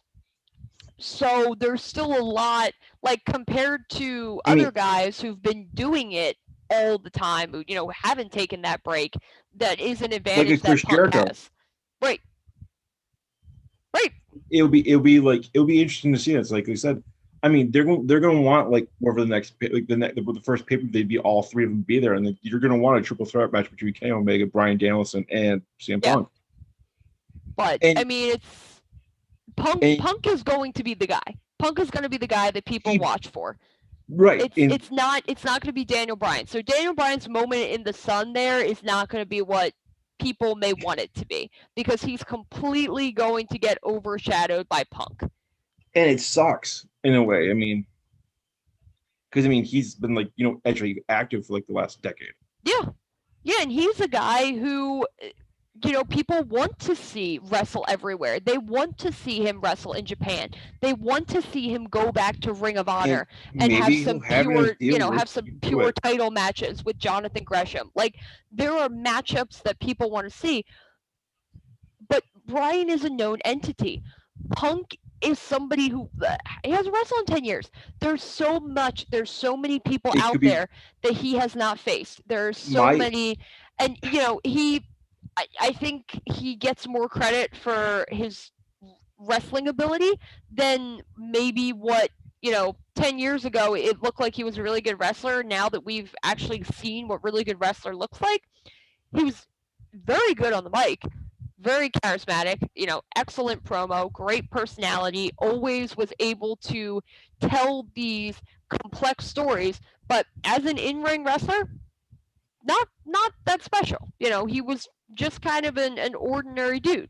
So there's potential for weaknesses to be exposed there and flaws in that side of his game, but I don't think people are going to care. I think people are literally just going to be excited to have CM Punk back, that they're not going to mind if he's not as good in ring, if he's rusty, if he's anything like that. If the man can still talk on the mic, he will acquit himself well in AEW. I mean, my concern is not, like wrestling ability at all anymore. It's just like hypothetically, because I mean, we talked, like I just talked about, like they're locked in so many of these wrestlers long term with big money apparently behind them. I mean, what are you going to pay? Say they do get him, I can't imagine what they're paying them a year. Broke the bank. I mean, Khan's got money. He does not come. CM Punk does not come out of retirement for anything less than 6 figures, 7 figures. Easy, a year, easy. Oh yeah, a year. And perks and merch deals and share ice the cream game. Bars. Like, if AEW is smart, they get that should be the first thing that they merchandise with his name on it. Absolutely. You have to have CM Punk ice cream bars. You want to talk about something that would sell like hotcakes? They sell like ice cream bars, Marilyn. 100%. Like ice cream bars. It's an expression. Nobody says it sells like ice cream bars. I don't know why the expression is hotcakes, but that's the expression. Hotcakes are basically just pancakes, but yeah, yes, I know. But the thing that was like, they sell like ice cream bars because they would. Yeah, because they are ice cream bars. Yes, I fully get your point. And they would sell like crazy, and like they would be like, even if you just did like a plastic one. Yeah. I would do that. I mean, I would sell them. Put it on a T-shirt. Put a picture of a Punk ice cream bar on a T-shirt.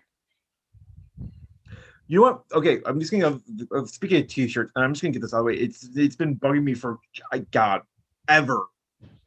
Maybe it's because I'm an adult now more than a kid, but like why don't they like get contracts with like Under Armour, either company, and screen print their stuff on that like workout gear? Because WWE was working with Tap Out.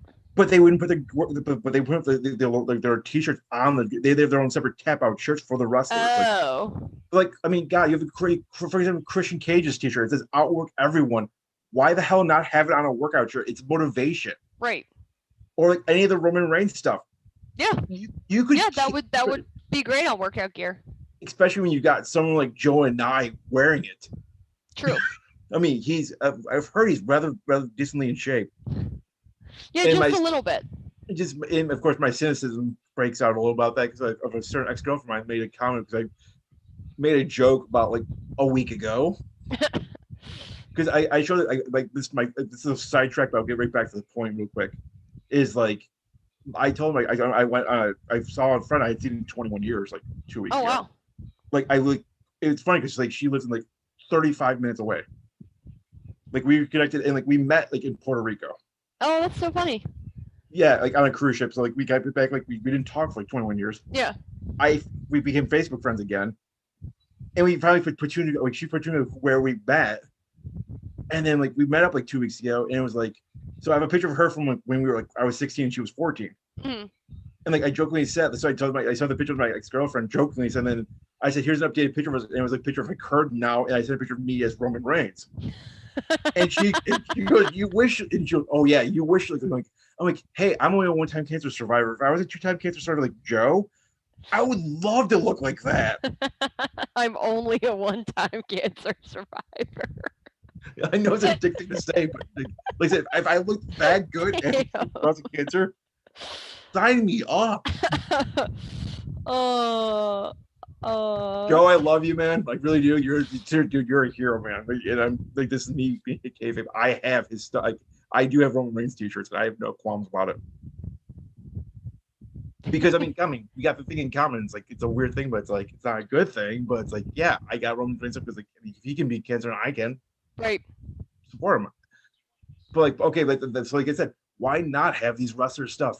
I mean, it's a physical sport. Why the hell don't you have it on like Lycra for like working out, like men and women stuff? It's inspiring. It's like even like Becky Lynch's like last killer t-shirt. Don't you think a woman would love to wear that in a gym?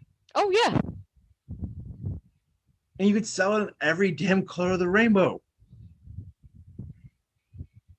Not just black and white. Yeah, like John Cena style. Yeah, absolutely. You can Fruity Pebbles collection. Absolutely. And like I said, on workout gear, it works. I don't know why every team has ever done what hasn't really done that. It's like I think you're cutting yourself out of a huge ass market. Oh, probably. Unless Under Armour I have to imagine that's it's got to be Under Armour saying no, which is I think is dumb on their end. Or WWE just never even thinking to do it. But even AEW hasn't even done it.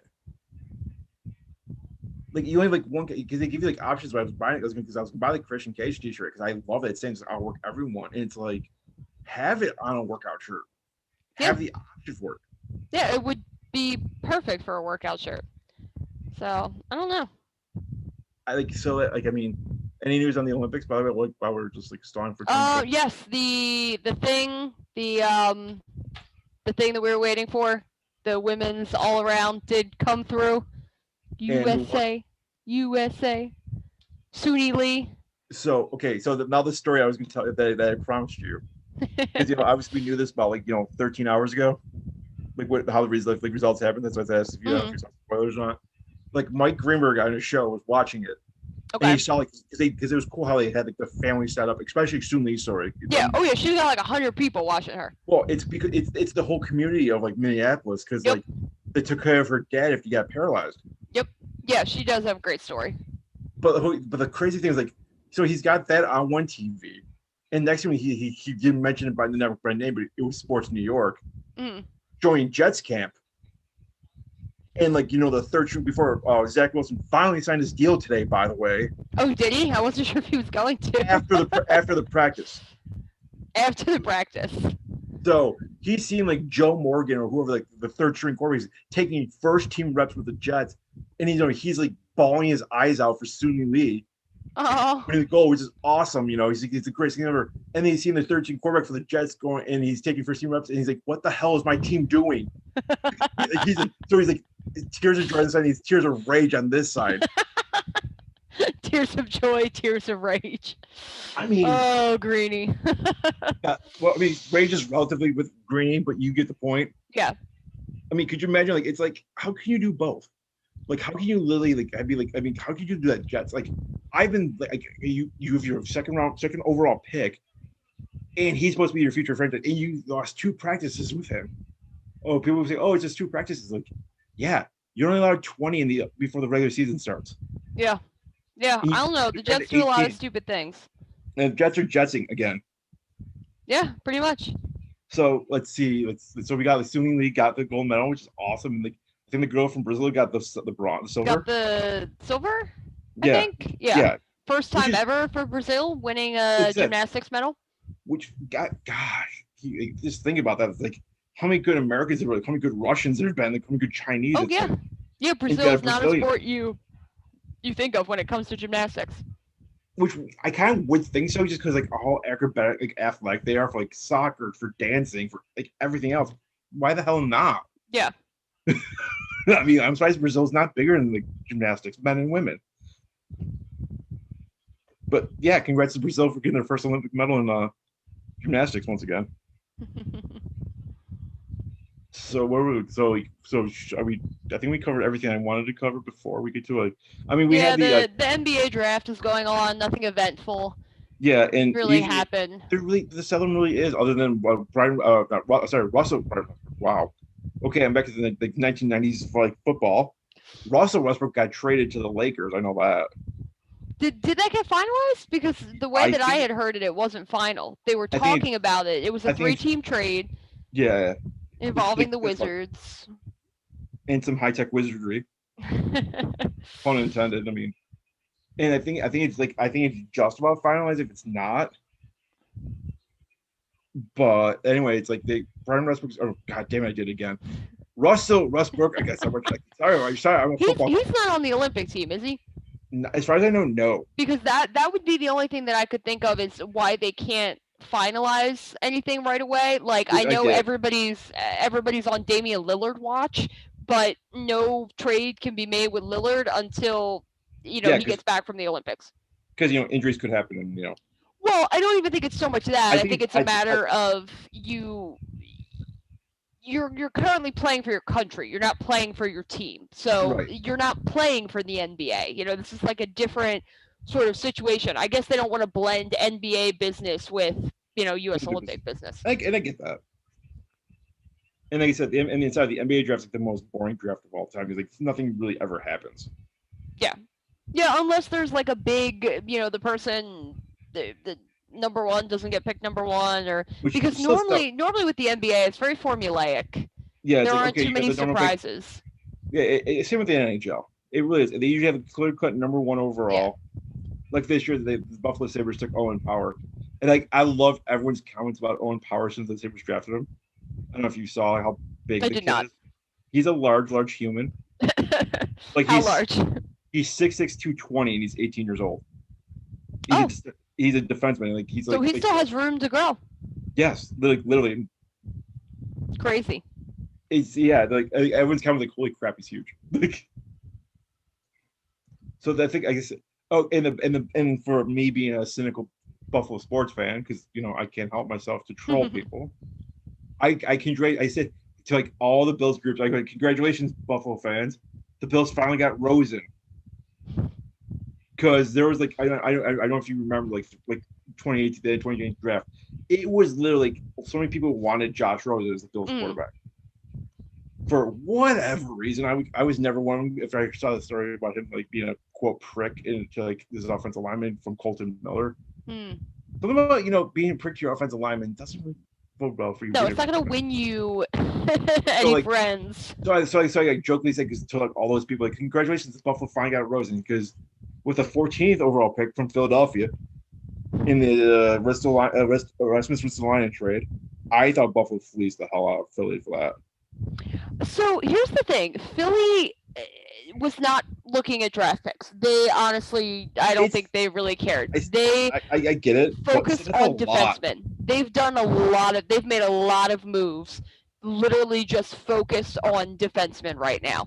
So I don't know why they're not prioritizing scoring because we didn't score a lot of goals. Like I know defense wasn't good in front of Carter Hart, but maybe that's what they're thinking of is they need to put a better defense in front of the guy who they think is going to be their franchise goalie.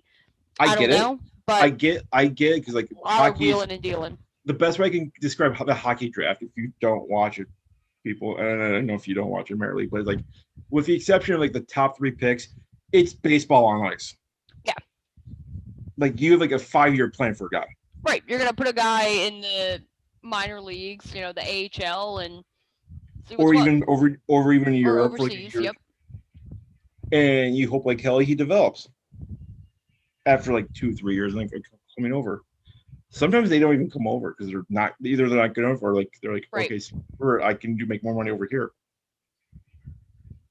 So yeah, I mean that's the name. And his name's Owen Power. Once again, if I didn't say his name for the Sabres, like the one overall pick there, and the guy from Oklahoma State went number 1 in the NBA draft. I can't think of his name off the top of my head. Was that Cade Cunningham? Sounds right. Yeah, he was the guy who was the consensus number 1 going into it. So yeah, and like in the Detroit Pistons took him number 1 overall. I think that's all we need to talk about. And like I said. And like you said, and like I wisecracked to message you after I did the outline for our show. I was like, we should never make predictions for the NBA Finals ever again. with the Milwaukee Oh my Bucks gosh, winning. I shouldn't even talk about the NBA playoffs ever again. I was Yeah, I so think we're banned from wrong. that. So What if it, wrong. we'll take a 2-year ban from that Yeah. But I because mean, in our defense, Phoenix was playing bust down like through the everyone. better team. They They were were completely dominating. And even to the beginning of that series, they completely dominated those and first then two games. and something just woke up. I mean, Giannis was like, I think Giannis was playing like, hey, I'm gonna go Jerry West on this NBA Yeah. finals and win the NBA finals no matter what, the finals MVP no matter what. I mean, Oh he has yeah, a he turned on another gear that I didn't even think was possible. And it he wasn't just him. Like Drew Holiday had a great well, finals defending Chris Paul. Well, I said even without like, I mean, God, he got 45 points in a loss in game one. Yeah. Yep. Giannis did on a bad knee. Yeah, he willed himself and he willed his team to that championship. Can you imagine if he was healthy? If he was it may not have had Phoenix win the first two games. It may have been a clean sweep at home. And he probably scored 70 points a game. The way he was playing. They said, so that's official, everyone. You can hold this to us. We're not making any more NBA predictions for 2 years. Because, we roll at that. I don't care if we bring an NBA writer on. We're not going to talk basketball ever on the show because of that. Or it's professional basketball. I think we should get to the big elephant in the room because it's, 11:25 or 11:23 at night. And it's the biggest probably news story in the last, 5 years. Yeah, definitely in a while. And good news, it's not a death. different kind of death, you know. Yeah, I mean, I get the optics of it. I'll leave it at that. What she's going through, like why people was like, yeah, like why she just like quote quit. Like I kind of get it, but I mean, I don't get the vitriol. But like I get why you'd be disappointed in her. But so here's the thing, and you know, for those who aren't aware of the story, to just kind of sum it up, Simone Biles, excellent gymnast, defending gold medalist from the Rio Games in 2016. World Championships, United States Championships, all kinds of stuff. She comes into the Olympics the easy favorite to win, and she is one of, if not the main face of Team USA. Like, she is a big deal. She is the best. Team USA all time. She's the best United States gymnast of all time, and possibly one of the best gymnasts of all time. I don't know enough about like Russia's history of gymnastics. I mean, not even she's like, but like all these women only did one Olympics. I think this is what, her third. I think this is only her second, but it's very possible that it might have been her third. But I mean, she's been around doing world championships and all that stuff for so long that, you know, it feels like she may have been around longer. I mean, she was only 24, 25, I think. So 24. Like that's why I thought wasn't she like yeah, so she's, you know, certainly not been around that long, but yeah, I mean, she enters, in Olympic terms, specifically in gymnast terms, 24 is ancient. But, you know, she came to the Olympics. She was still the favorite to win the all-around. She was a favorite in a lot of the single event finals. Her, along with Team USA, were the favorites to win the gold medal, defend the title from 4 years ago. The day one of the, prelims, she didn't necessarily do really well. You know, she struggled a little bit, and Team USA ended up entering in second place, which the reason why I'm explaining all this is because personally I think it plays into her mindset. They go in, she does her vault in practice, warm-ups, whatever it was, comes off the vault, did basically what Nastia Liukin, former gymnast, said she got lost in the air. So she was supposed to do a different maneuver than she actually did. She did like one less twist than what she was supposed to do. Just didn't look right. And she comes off. People are nobody knows what's going on. Is she injured? What's going on? She comes back out, mask on, find out that she's not doing the rest of the competition. At that time, nobody knew the details. Again, people were still trying to figure out if she was injured. It came out later that it was not a physical reason for her pulling out, that it was a mental reason. that she did not feel like she was in the right headspace. And, you know, it was uncertain whether or not she was going to take part in other events, because she did qualify for both the women's all around and for all 4 of the event finals. So nobody was sure what was going to happen there. Day passed. Team USA without Simone, they go next man up. They end up winning silver in the team competition, which is an accomplishment in and of itself, because for those girls to go through the highs and lows of losing their teammate, not really knowing what was going on with her, not knowing if she was okay, to have somebody come up who was not supposed to be in that situation, you know, was not supposed to compete on the apparatuses that she did. I forget Jordan Childs, I was gonna say I forget her name, but came to me. So yeah, so they win silver, and then we find out that Simone has also pulled out of the all around women's competition. Again, I don't know if it's definitively if she's going to compete in the event finals or not. I haven't seen anything on that regard. But yeah, basically, she came out and explained that her mental health was not where she felt that it needed to be to compete. That she did not want to, you know, she wanted the focus to be on the team during the team competition, as it should have been. She didn't want it to be on her. She didn't want it to be on her struggles or, you know, what was going on. She didn't want her sort of mental block to affect her performance for her teammates. So she made the decision to pull out. And I think it was extremely courageous. I think it was something that some people will not understand it. Some people will look at it and they will say that she's weak. You know, they will look at it and say she should have done the competition anyway. People will not look at really the heart of this issue. And the heart of this issue is this is still a young woman who has had to carry the weight of an entire country on her shoulders, and the hopes and dreams of a medal for an entire country on her shoulders. It is something that none of us, unless we were ever in a situation to experience it, and it's very rare the people that will ever be in that situation, it's something none of us know. We don't know the pressure. We don't know, you know, what is going through someone's mind when you literally have millions of people back home watching you, cheering you on, people you don't know, but you as an individual know that they're out there. Like, you don't know their names, you don't know their faces, but you know there's a country of millions of people that are relying on you to perform, and to perform at this highest level. That, you know, if you don't get there for whatever reason, if you're struggling, if you're going to be front and center.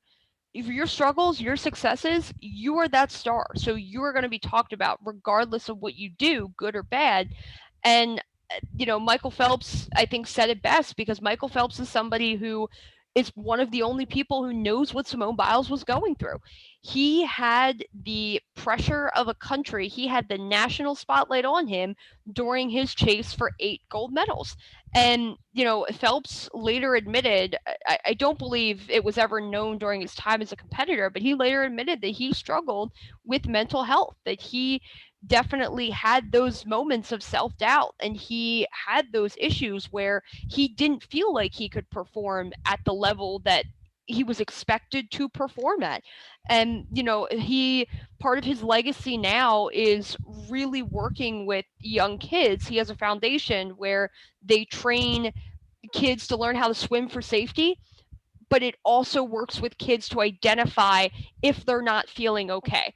And he's one of those people who, you know, uses that slogan, it's okay to not be okay. That's something that we've heard recently, most prevalently with Naomi Osaka, who I think kind of put a forefront on this picture of athletes and mental health in a way that hadn't been spotlighted in a very long time. You know, she was competing in one of the major Grand Slam tennis tournaments. The players are required to do press conferences after every match. She didn't attend her press conference, citing mental health reasons, and basically was told, you know, if you don't attend, you're going to be fined, you're going to be penalized, you know, you might lose, you might have to forfeit, whatever. So she decided she was going to pull out of the tournament because her mental health was not where it needed to be for her to attend these press conferences and for her to go through that. And she's somebody else who has become such a huge star. She is a face of the women's sport for tennis. You know, she's a big name. And as a Japanese woman going into the Olympics, her country probably put a lot of weight on her shoulders, whether intentional or not. You know, that's the thing. I don't think we realize sometimes the pressure that we put on athletes without even thinking about it. Because everybody looks at professional athletes and they see the glamour side of things.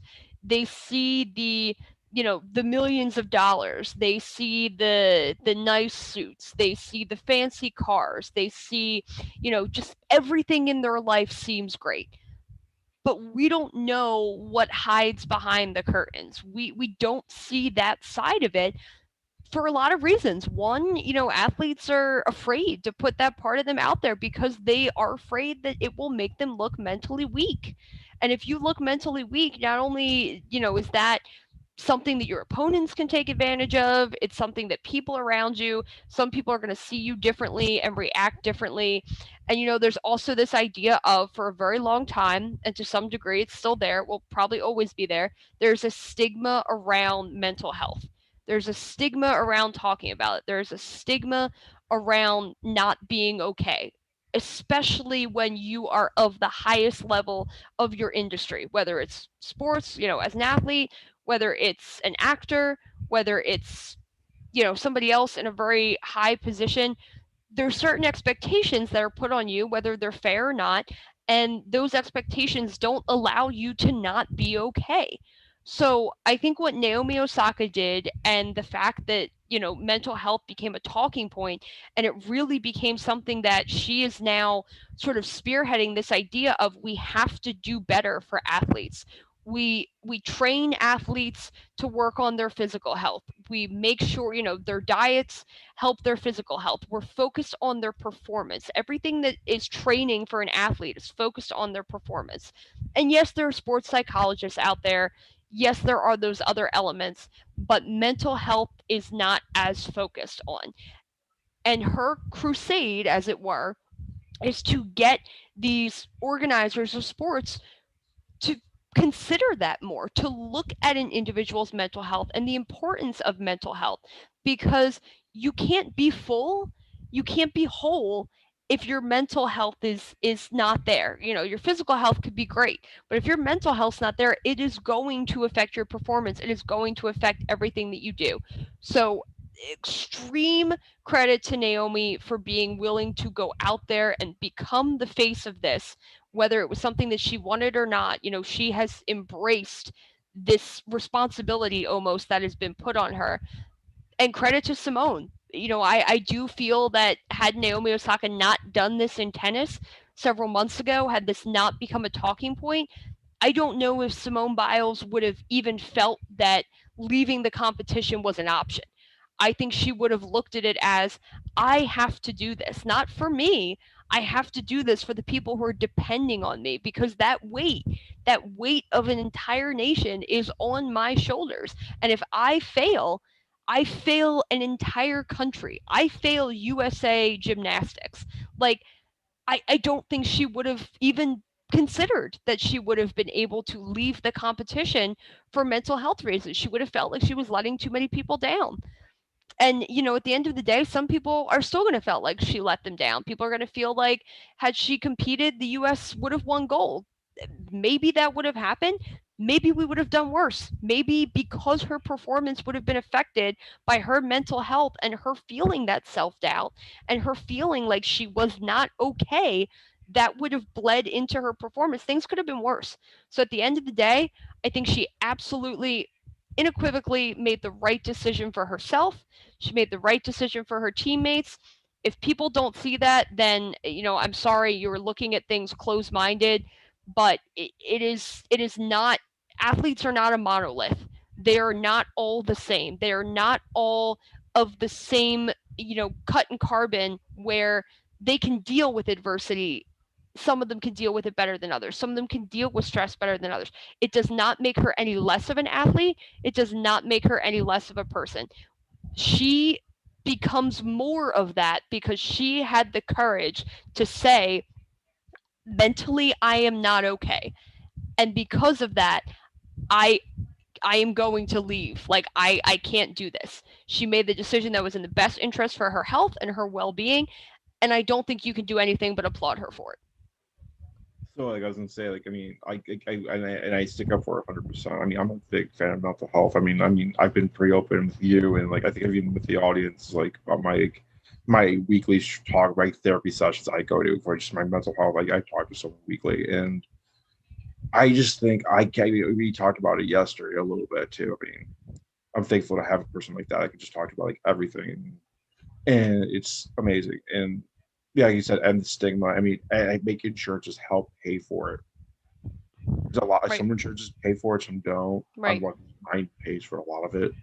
Um, but I talked to someone earlier about it. It's like, can you imagine being like Simone Biles for a second, and like you said, being the best of the best right this time in the world at your event, at your thing for the last 8 years, and being like, Lord knows how many media shows she's done, Mm-hmm. or like Osaka, especially Osaka in Japan. How many times has she probably done interviews in the last year Right. before like this whole like I'm just for mental health reasons? How many questions has she probably answered, and just being like, and you have to have a smile on your face. You have to be like, you have to be in the best shape no matter what. You could have 104-degree fever, and you're doing a radio show, and you've got to smile, and you've got to be a good person. Like, Yeah. Fake it till you all the make it. time. Yeah, it's exactly that. And on top of that all, like you're doing this, you're doing like I said, you're going from press junket to press junket, especially when you're at the Olympic level. Like for the last 4 years, how many interviews has Simone Biles probably had Oh yeah. about repeating like seemingly daily? Oh, And like you said, it wasn't just, this year for her. It was looked at as she was the best, if not the best gymnast of all time globally, the best United States gymnast. That's a big burden to carry and as you enter an Olympics as you're a 24-year-old. even if you're 18. Yeah, the younger it is, the harder it would be. Oh, absolutely. And like I said, you have to have a smile on your face all the time because everyone's got a camera now. Mm-hmm. If you see a person like lose, like just having a freak out because whatever reason, it's like an elite athlete, and you record it, you're famous. Right. Right. And people want athletes to match what we see on the outside with what's on the inside. We don't want to look at athletes as being anything less than perfect. That's exactly what it is. It's that perceived reality of who an individual is because of a perceived persona, but you don't know what it's like when they take the hat off and they take the gloves off and they take the singlet off.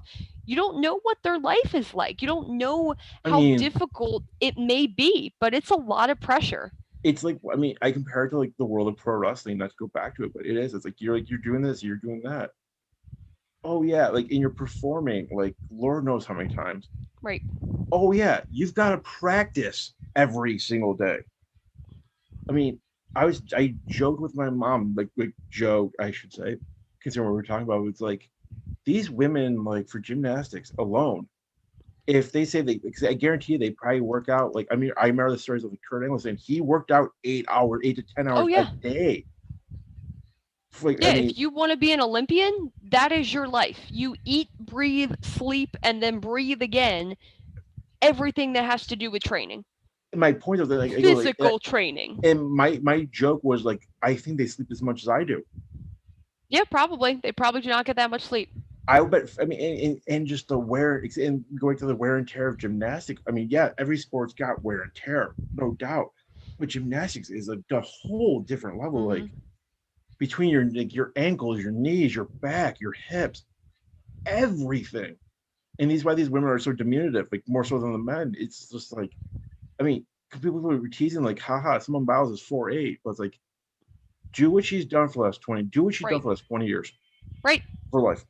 You'd be very short too. You'd be destroying all the growth plates in your body. And like I said, you're doing it with a smile on your face. At every level.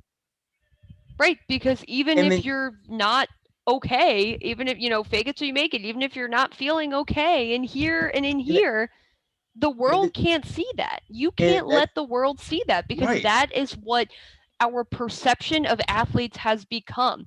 And for somebody like Simone, who competes in front of a national audience, like Olympians, I'm But not saying I'm worldwide, not saying that you don't face this as a baseball player, as a football player. I'm you do. sure you do, but this is a The Olympics are different a sort of different level. right because you're talking about the world. All eyes are on you. And Like, Simone Biles is a name that's known outside of the United I States. mean, gymnastics alone. I mean, how many people watch? I'd love to see the worldwide rating for like the women's gymnastics every year, every 4 years. Yeah. Oh, I'm sure it It's in the is billions. well watched worldwide. I mean, you got China, you got Russia, you got the United States alone, Right. and we can just not because of this year we'll throw Brazil in, and that's, gosh, it's almost half the world's population. Yeah. And I think part of it, because we only see these athletes for the most part once every 4 years, it's very rare It's, that people keep up with the national circuit. Maybe they'll watch world championships, but for the most part you're seeing these people just for the Olympics. and they figure they don't The train as much. pressure, I don't even think it's so much that. It's the pressure that falls on that individual because you are representing the country. You're not representing a city. You're not like, sure, these Yes, gymnasts have hometowns and they have home states who are rooting for them, but at the end of the day, the color that you wear on your back, the is your flag that is your stands at the flag your podium, country? if you win, it is your country's flag. It is not your city, your Almost for state, Russia, but it's your a whole sport different story. team's flag. Yeah, like it is your country's colors. And that is something that you share in common with millions of other people, is that your flag is the same as my flag, is the same as, Scott's flag. Like it's different when we talk about our sports teams.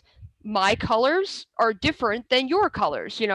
My colors are midnight green and black. Your colors are Red, white, and buffalo blue. blue and red, whatever, the color is. But when it comes to the Olympics, we are all red, American. white, and blue.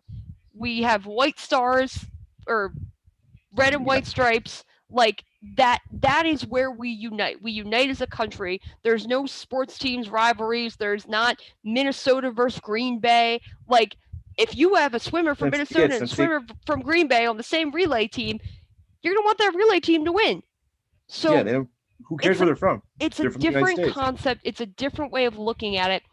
And for these athletes, that is added pressure.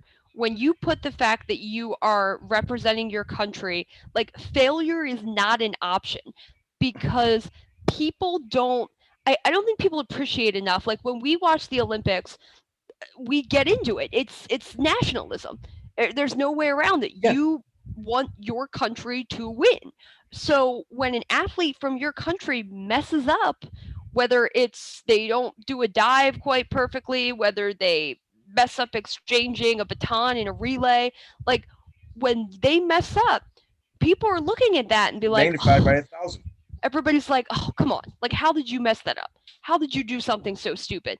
When at the end of the day, none of us look at it from the standpoint of we couldn't do the same thing that they do. We couldn't even dream of doing it. Or The they, or we hours put into it, the training put into it, the physical condition you have to put your body in, the mentality that you the have to mental have to conditioning. compete at the highest level. We couldn't even dream of it. And if I don't care if somebody says, "Oh, I could do that," I Try I it. wouldn't I wouldn't hand off the baton.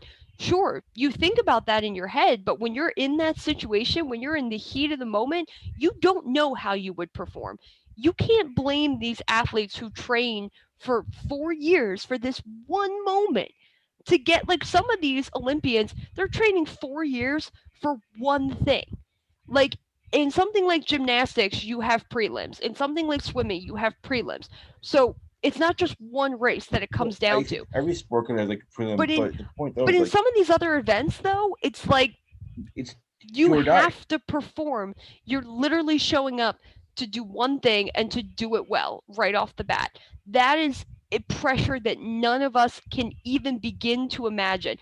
And that's just a standalone.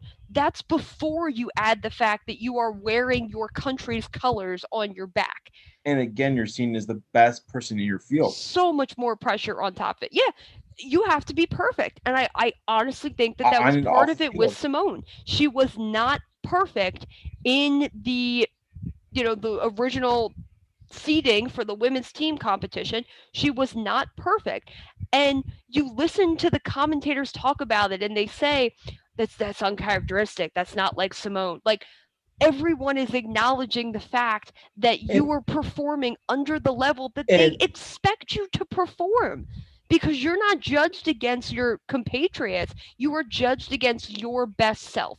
And because you were not as good on this day as your best self, I have to imagine that that was eating her alive.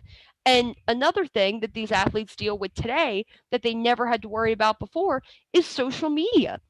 Social media is a blessing and a curse, because anybody can go out there and tweet things about you. And what if you see them?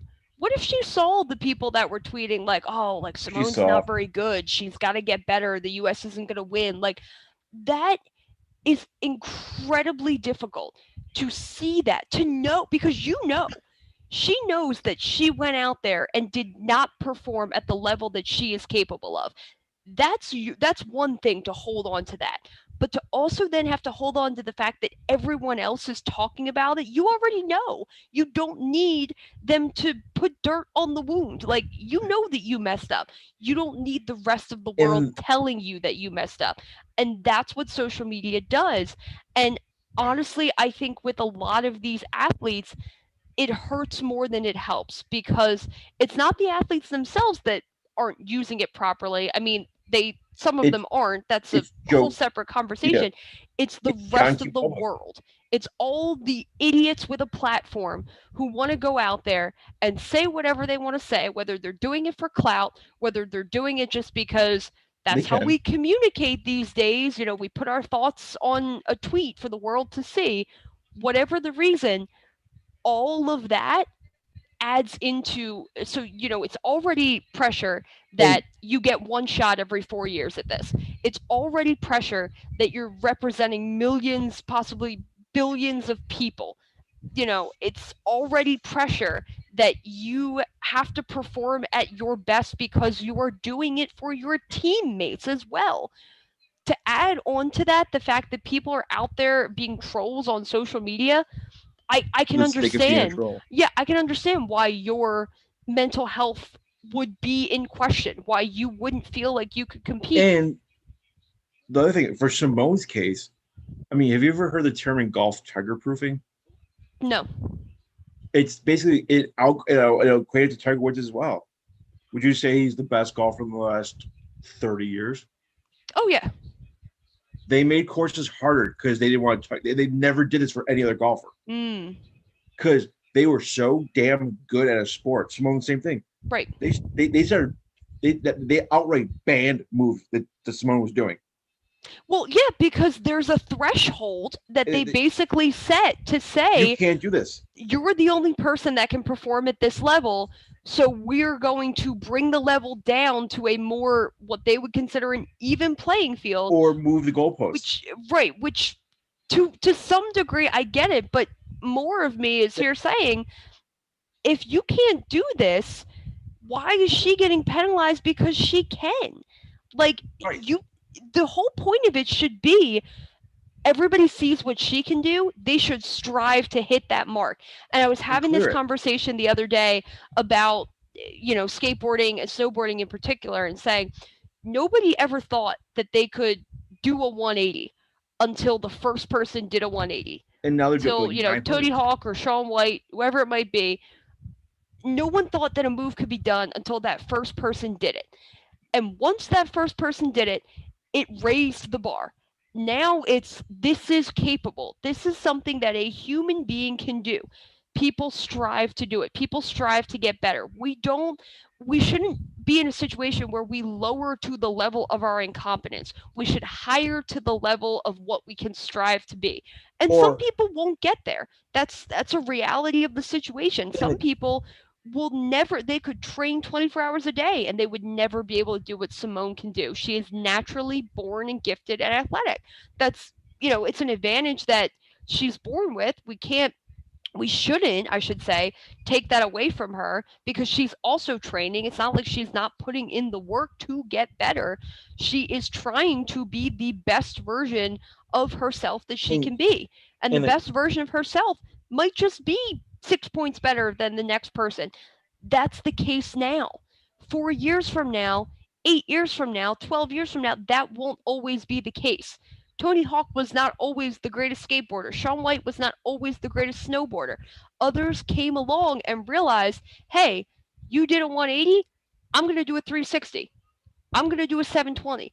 The bar is continually being set. And that is the only way that we are going to continue to, improve in these athletic events, is not to set a standard and say you can't go above this. It's to say, wow, our standard of 20 years ago, everyone is succeeding this. Everyone is getting better than this. We have to raise the standard. That's the only way that it's going to work. Yeah, it's like I said with Tiger Proofing, it's like and they never did it for anyone their golfer. They didn't do it for Jack. They didn't do it for Arnold Palmer. They didn't do it for all the rest of them. Why are they doing it for Tiger? Because he's that much better than the rest of them? Because he was that good. And they felt it was an unfair playing field. But you know what? Maybe it was an unfair playing field, but that's life. Yeah. Life isn't always fair. You look at it in every other industry that you can think of. No one is lowering the level of work that they expect done from you. Yes, you would hope that is not the case. That nobody is lowering the standard of work that they want done for you just because nobody else can do the standard that you're doing. Yeah, it's like, you get docked because you're too good at your job. Right. There should be no such thing as being too good at your job. And athletes face that far too often. Yeah, I can't quite to anyone else besides Tiger Woods. Like that, they said the phrase Tiger Proofing comes to mind because they said they changed the game because of him. They haven't made women's basketball in the Olympics harder because Team USA is too good at their job. Or they didn't make it like make it like say, hey, you can't jump. Your qualification process is harder, or you have to start with a handicap where your opponent gets 10 points. You're doing that. Or you've banned slam dunking because Michael Jordan did it so well. Right. Because when you start doing those things, you lower the level of competition. And if you lower the level of competition, you are never going to have athletes rise to these what we thought to be unbelievable levels. Like, yes, there is a limit. Eventually, we will reach the limit. The perfection point. Of, yes, like people always look at it in terms of the mile. You didn't know that you could run a 6-minute mile until somebody did it. You didn't know you could run a 5-minute mile. You didn't know you could run a 4. Eventually, we will reach a point where a human being on their own, without physically enhancements, cannot run faster. Or even with enhancements. 3 minutes and 50 seconds. Say that's the mark. Like, there will become a point where you do reach that perfection point. But as long as there is one athlete who is not reaching a perfection point, why are we lowering that, scale of what we're looking for, when instead maybe Simone reaching those heights is going to encourage the gymnasts of the future to be better, to not be the next Simone, but to be the first whoever they are. Yeah. Like, those things aren't going to happen if you start putting caps on what a talented performer can do just because no one else is doing what they're doing. There is a book about that. It's called the Perfection Point. I actually read it. It's like how fast conceivably a human can run 100 meters, and I think it's like 8 seconds. It's like 8.8 seconds. It's like physically before you because you're running so fast that your tendons will rip out of your body. Jeez. Like they actually researched like every part of your body, what involves in running, and it was something that I think it was like 8.85. I had to get That's crazy. It's like like the fastest a human could conceivably run is like something like 31 miles an hour before like your body just breaks. Or like weightlifting or stuff like that. I think there was a couple of them like that. Yeah. What's the heaviest weight a human could actually lift without their body just going, I'm done, like, or at best, or just like I said, just like exploding, for lack of better words. Yeah. Like your muscles rip off your bone, your small tendons rip off your bone. I mean, do I want to see like a higher level than Simone Biles? I don't know, because I don't know if it's safe. I get it, but why disqualify it? Right. Because I Right. mean, I she's not understand good forever. disqualifying it if you can legitimately say this is taking years off your life. Like I understand disqualifying a But all move sports are doing that if anyway. that is your well, to a degree, some But, more than others, you know. but like I That would said, be like saying no more hits in football cuz concussions are, you know, taking years off your life. it's more like yeah, because Simone can do it. She's not going to do the Olympics for 40, like, for being like 17 Olympics And in a that's the row. big difference. Is Olympic athletes have a much shorter shelf life in terms of performance. Yes, we're seeing more people these days than before taking part in, you know, 3, 4, 5 Olympics, but it's still overall a shorter shelf But life than most professional athletes have. and And the grind is different. It's not less, it's different. I think you also see the whole curve of a person's career. It's like you see like, hey, she's gonna be something special like in 4 years, Right. and then she's something special in 4 years, and then she gets better in 8, like 4 years later, Right. and then you see her decline and say thank you very much, goodbye. Yeah. Yeah, pretty much. And then they usually go back into society and just blend right in and be like, Yeah. you know, an accountant or what the hell ever you want to be. Yeah, I mean the majority of like I look back to the team USA that won the gold medal in women's gymnastics 4 years ago. The Fab Five, or was it Like or Laurie Hernandez, Michaela Maroney, sure those are names that people know, but they're not riding this level of star power that Simone Biles or, you know, Gabby Douglas before her or Nastia Lukin before her or Shawn Johnson. Like the marquee, there's normally one person from each well, team that not even emerges as that. the star. The other ones, they're not going to get talked about. They're not going to get sponsorships. They're not going to be in the media all the time. So yeah, I can see them going back and living relatively normal lives. Oh, even the stars. I mean, because like their shelf life is so short. I mean, like I said, Right. she's gonna and Simone Biles is. I betting money she's not gonna be in Paris in 4 years because She she'll be will 28. most like the only way that I could see her Like being in in like Paris one event, is if she feels like she left something on the table. If she goes back and and even feels like then, not participating, but and see here's the thing. She already did everything that one can do. She won a gold medal in the all around. She won a gold team medal. And I think that as well made it easier for her to pull out of this Olympics oh, is absolutely, there wasn't anything that she could say like I look didn't back on do. with regret and say that I didn't do.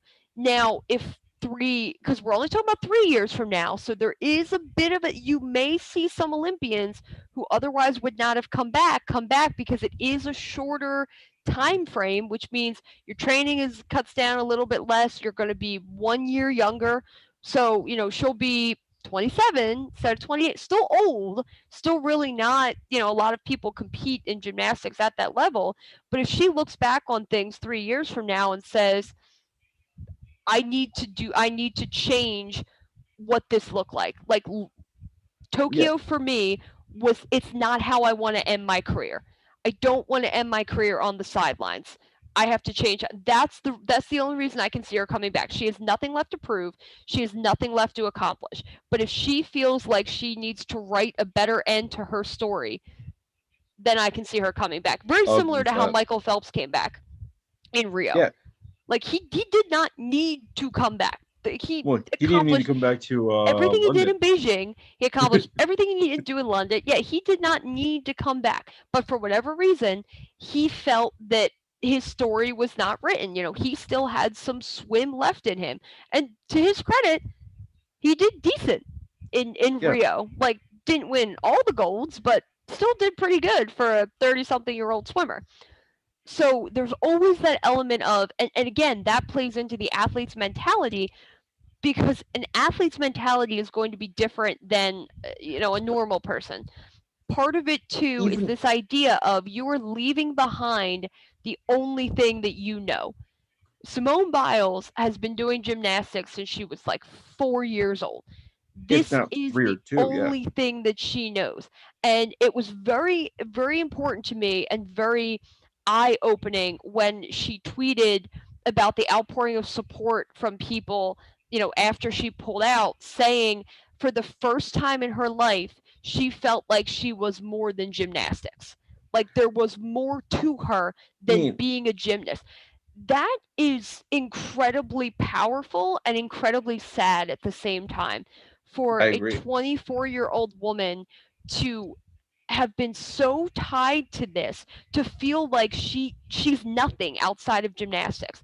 And a lot of athletes, I would imagine, feel that way because that is their It's life. And I think that's why it's so hard for athletes to let go. Whether it's yeah. retirement, even when they retire, they hang around, they try coaching, they do these different Or things if they're just not good enough for a because sport. they can't leave the only thing that they've known. They feel like it's too late in life to get a job. Like they've been doing this sport for so long, they don't have any other skills. I'm sure that they feel like some of them didn't graduate college, they don't have a Or they didn't degree, even graduate high school. or they didn't even graduate high school. Like athletics was what they had and what they knew. So to be in that position, to walk away from that, and it's also the idea of the locker room mentality.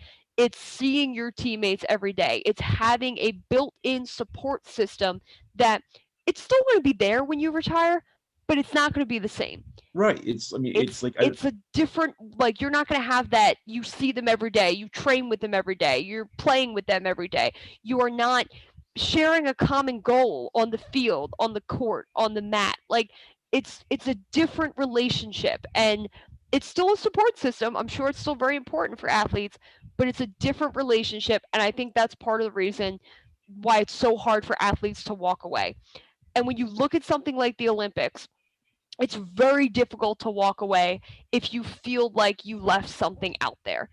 And I don't know where Simone, I don't know where her head's going to be at the end of this tournament. I don't know if she is going to compete in any of these 4 individual events that she qualified for. No one really knows what that looks like for her except for her right now.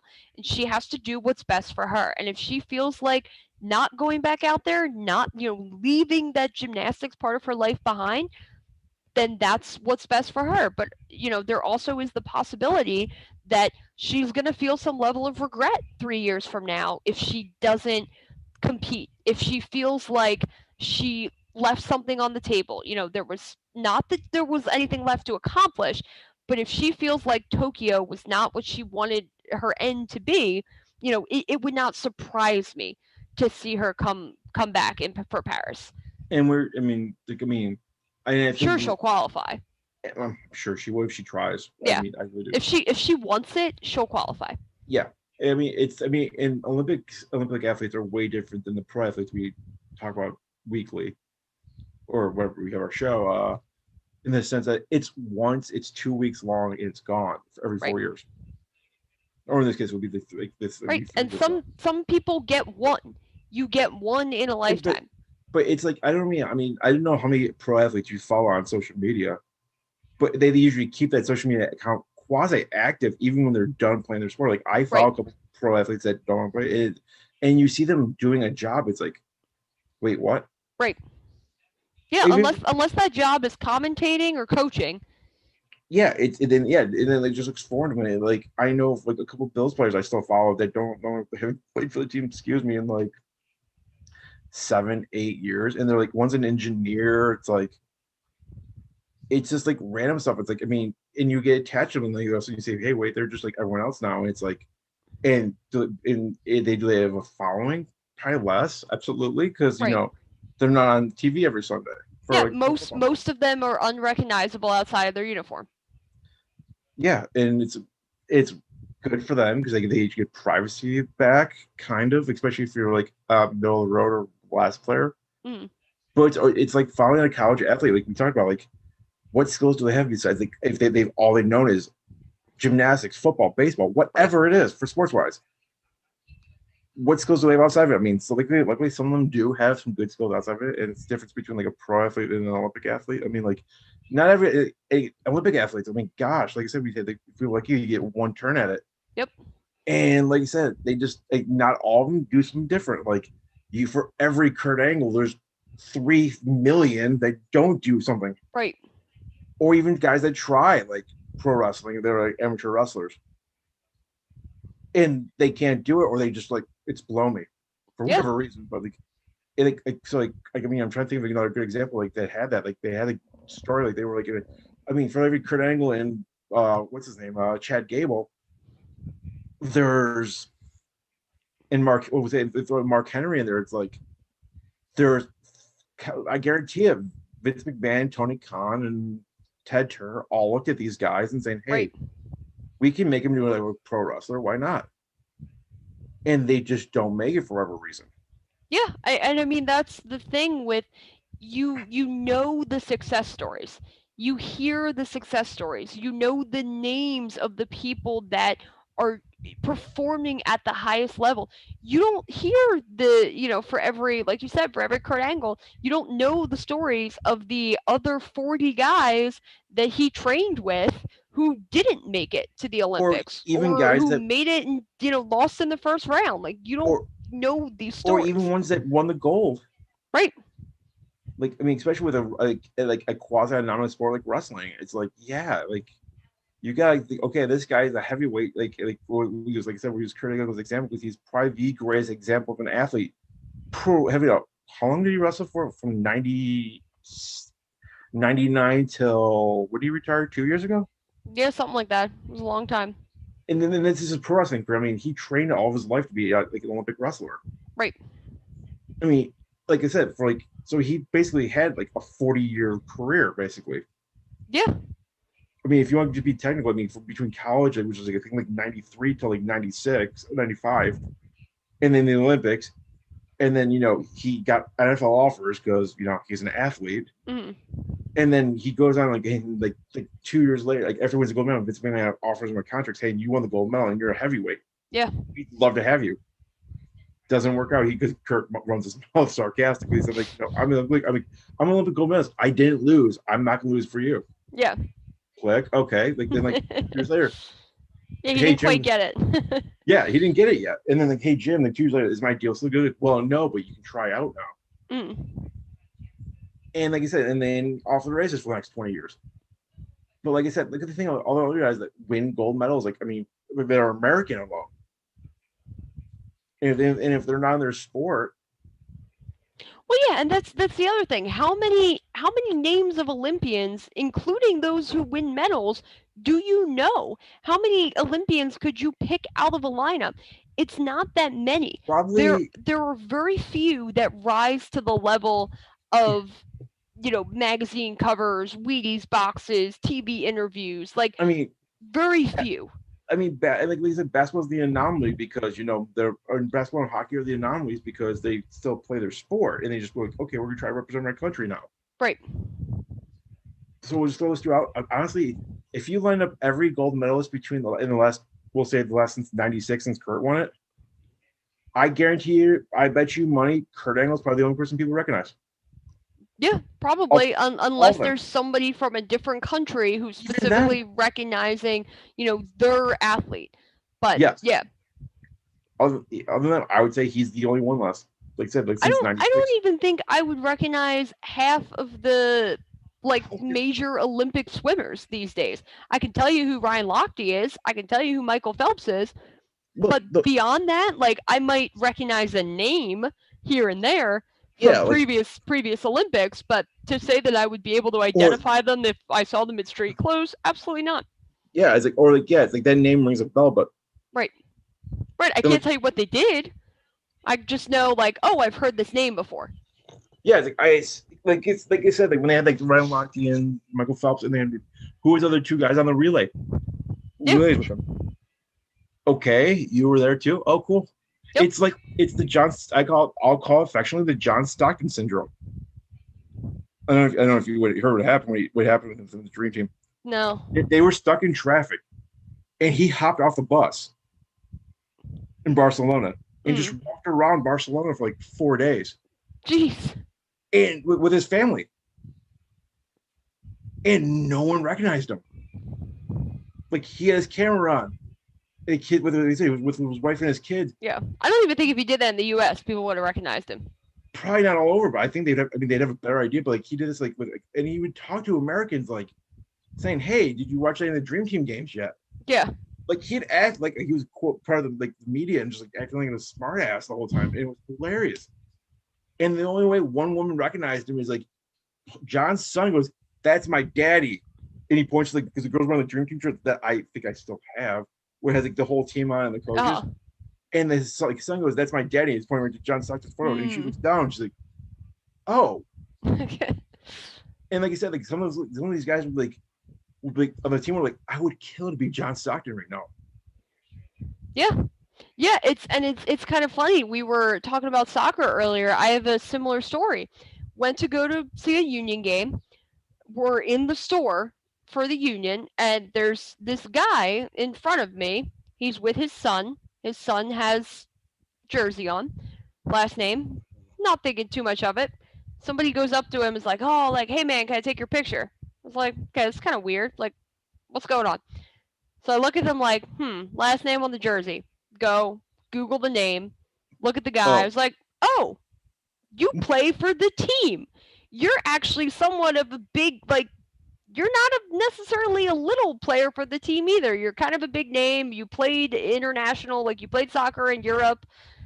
So yeah, I mean the funny part of that was he was literally in the store having to buy his own jersey for his kid, which is hilarious. I'm like, first of all, can't you just send somebody to do that for you? Like you play for the team. He was out injured, but he still plays for the team. Right. It's like that reminds me of like one time. I mean, I know we're saying sidetrack now, but I mean, because I think we covered the Simone Biles thing pretty well. I love that we can do that with you and I'm thankful for that.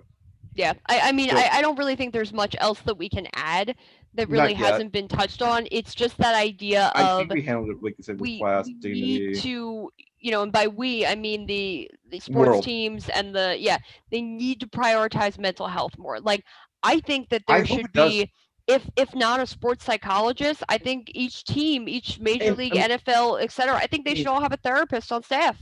And on a related note, I mean, the last thing I'll talk about the Simone Biles thing. I mean, with everything else, I mean, they're talking about the whole Larry Nassar stuff still. I mean, that's a and she was on that team. Yeah, that's what I'm saying. It's an indescribable burden. Like, and then you're like, oh yeah, again, you're the best athlete possibly of all time, and you're now being reminded of this. And you get that thrown up in the air, especially with the recent news coming out. Like, that there's possibly more. Yeah, that I'm sure that didn't help. Wherever her sort of mindset was at when the Olympics began, I'm sure getting asked those questions again when you thought that was kind of in your past. I mean, it's never truly going to be in those women's past, but to be reminded of it when you dealt with those questions before at the last Olympics. You've been asked those questions at the Olympics. You've been asked those questions at World Championships since. Like you've been asked those questions. There's nothing else that you can say that you haven't already said about this.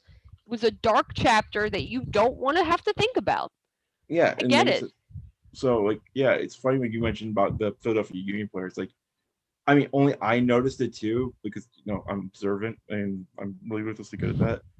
Well, because I went into the Bills team store one time. This has got to be like 3 years ago, like 3 years ago. I think there was 2, and I went up like on a casual, like it's like a Friday. They had some kind of sale. I'm like, what the hell? I'll make the road trip up to Buffalo. It's an hour.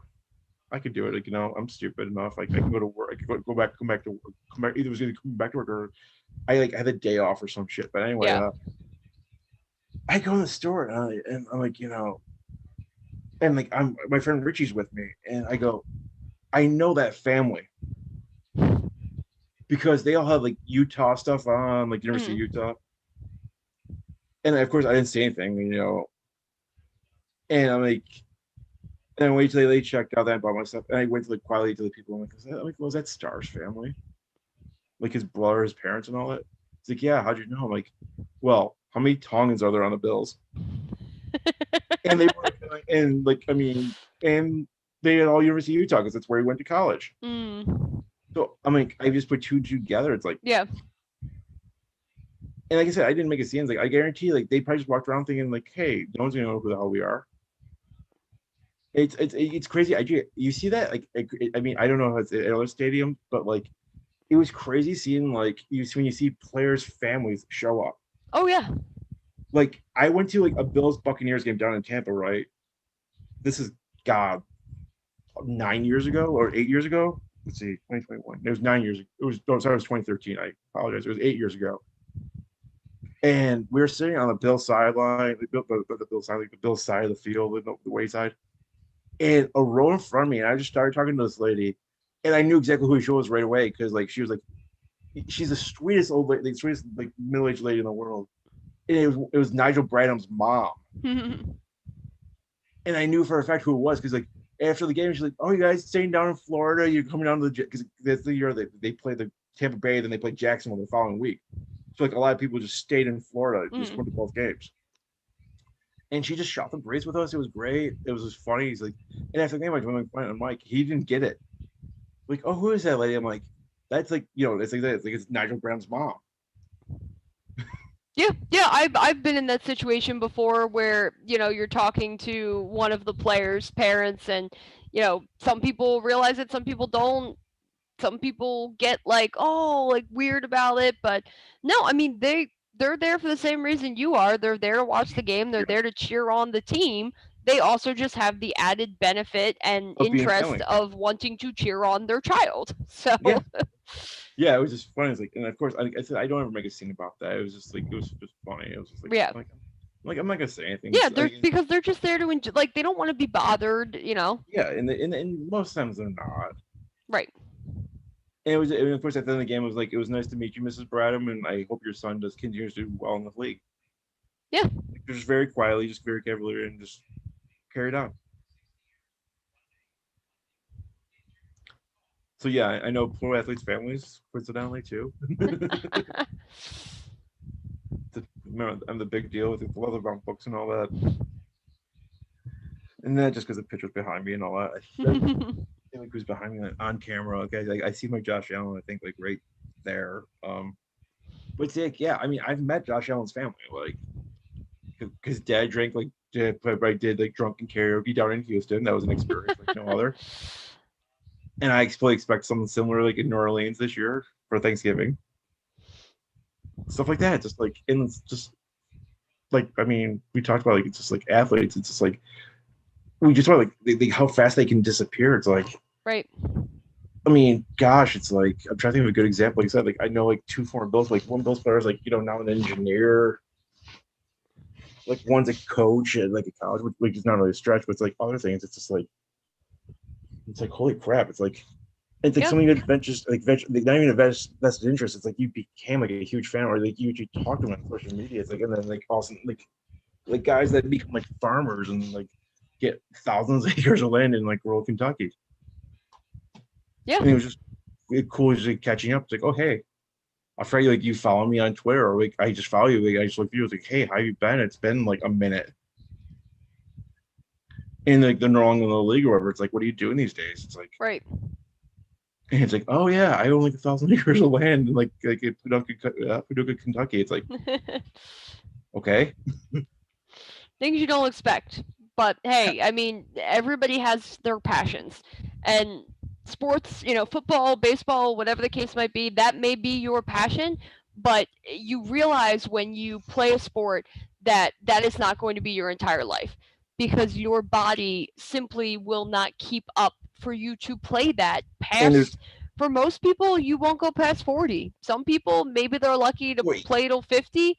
But or even if some people don't make it past 20. Yeah, that's the thing. Like athletes, you don't know when your clock is going to run out. So there has to be something else in your life besides sport.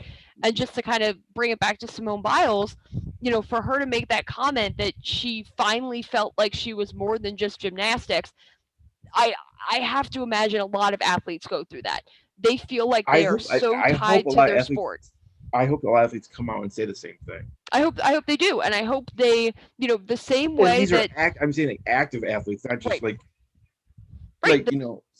The same way that I believe, Simone took inspiration from Naomi, I think Oh, I tons of guarantee she did. athletes around the world will now take inspiration from Simone, and future generations of athletes will take inspiration from Simone. I sure as hell hope so. Her legacy is more than just gold medals. Same with Michael Phelps. His legacy is more than just gold medals. He He was produced a documentary on Peacock called The Weight of Gold, which is basically it's about mental health and what athletes go through, the pressure that, nobody sees. We see athletes as glamorous. We don't see that side of it. So, he kind of tackled that because he was in the unique position to say, I I mean, know what it feels like. I was there. I had that pressure put on me. I was the the, star of the my people. country. Yeah. I mean, that's even bigger than like, anything I can imagine. But it's like I hate the people that are not in support of people like that Yeah. that have never played a sport in their life. It's like I mean, just try like, hey, I've got like I'll use me as an example because I'm uniquely qualified at this. It's like have broken bones and go like, you know what, tape it up. I'm Right. playing. Right. And that is the athlete mentality, that it does not just cover the physical. Like, tape it up on playing. I feel like the same thing is going on with the mental, where it's, Yeah, today's not really my day, but but I gotta do it. I'm gonna tape it up and I'm gonna go because I can't think about this now. I can't dwell on it. I have to go out there and play sports, I mean, I whatever can't that sport imagine. may be. I mean, until like we started doing this video version of our podcast, I can't imagine when I tell like an injury story of mine and how much you freaking cringed. Like, what the hell's wrong with this guy? Especially before meeting me. Yeah. But knowing, working at a college now, and knowing the mentality of college athletes, and the again, the stigma around leaving a game because you're injured, having your teammates think that you're not tough, or, feeling like this is your game, you have to win this game, you have to be the one, you can't let your teammates down. There's so much of that goes on, even at the college level, and And it's younger than that. I'm and I'm sure it's not gonna going on and at I'm the high not school level. downplaying and I'm not gonna downplay your college at all. And I'm not gonna mention my name because for whatever reason weirdos exist. But it's like you work at a very small college. Yes. I mean, imagine if you worked at, say, I mean, we'll use like St. Joseph's or like Temple, for example. I mean, because I wouldn't know that you. I mean, obviously you're rocking Phillies gear right now. Okay, I mean, she's like, I mean, there's not many non-Philly Just Philly generic fans. red, Yeah. Except we can occasionally see the Philly P show up yeah, there. the P pops up. Yeah, well, we'll just. I mean, say if you worked at Duke, like, I Well, I mean, mean, the thing, it doesn't, the right? size of the school doesn't No, matter. it It's doesn't. more that mentality of how an athlete feels within the context of their team. And, they look at this a lot specifically with reporting of concussions. Why do players not self report? What are the Do things you want to going know through why? their mind?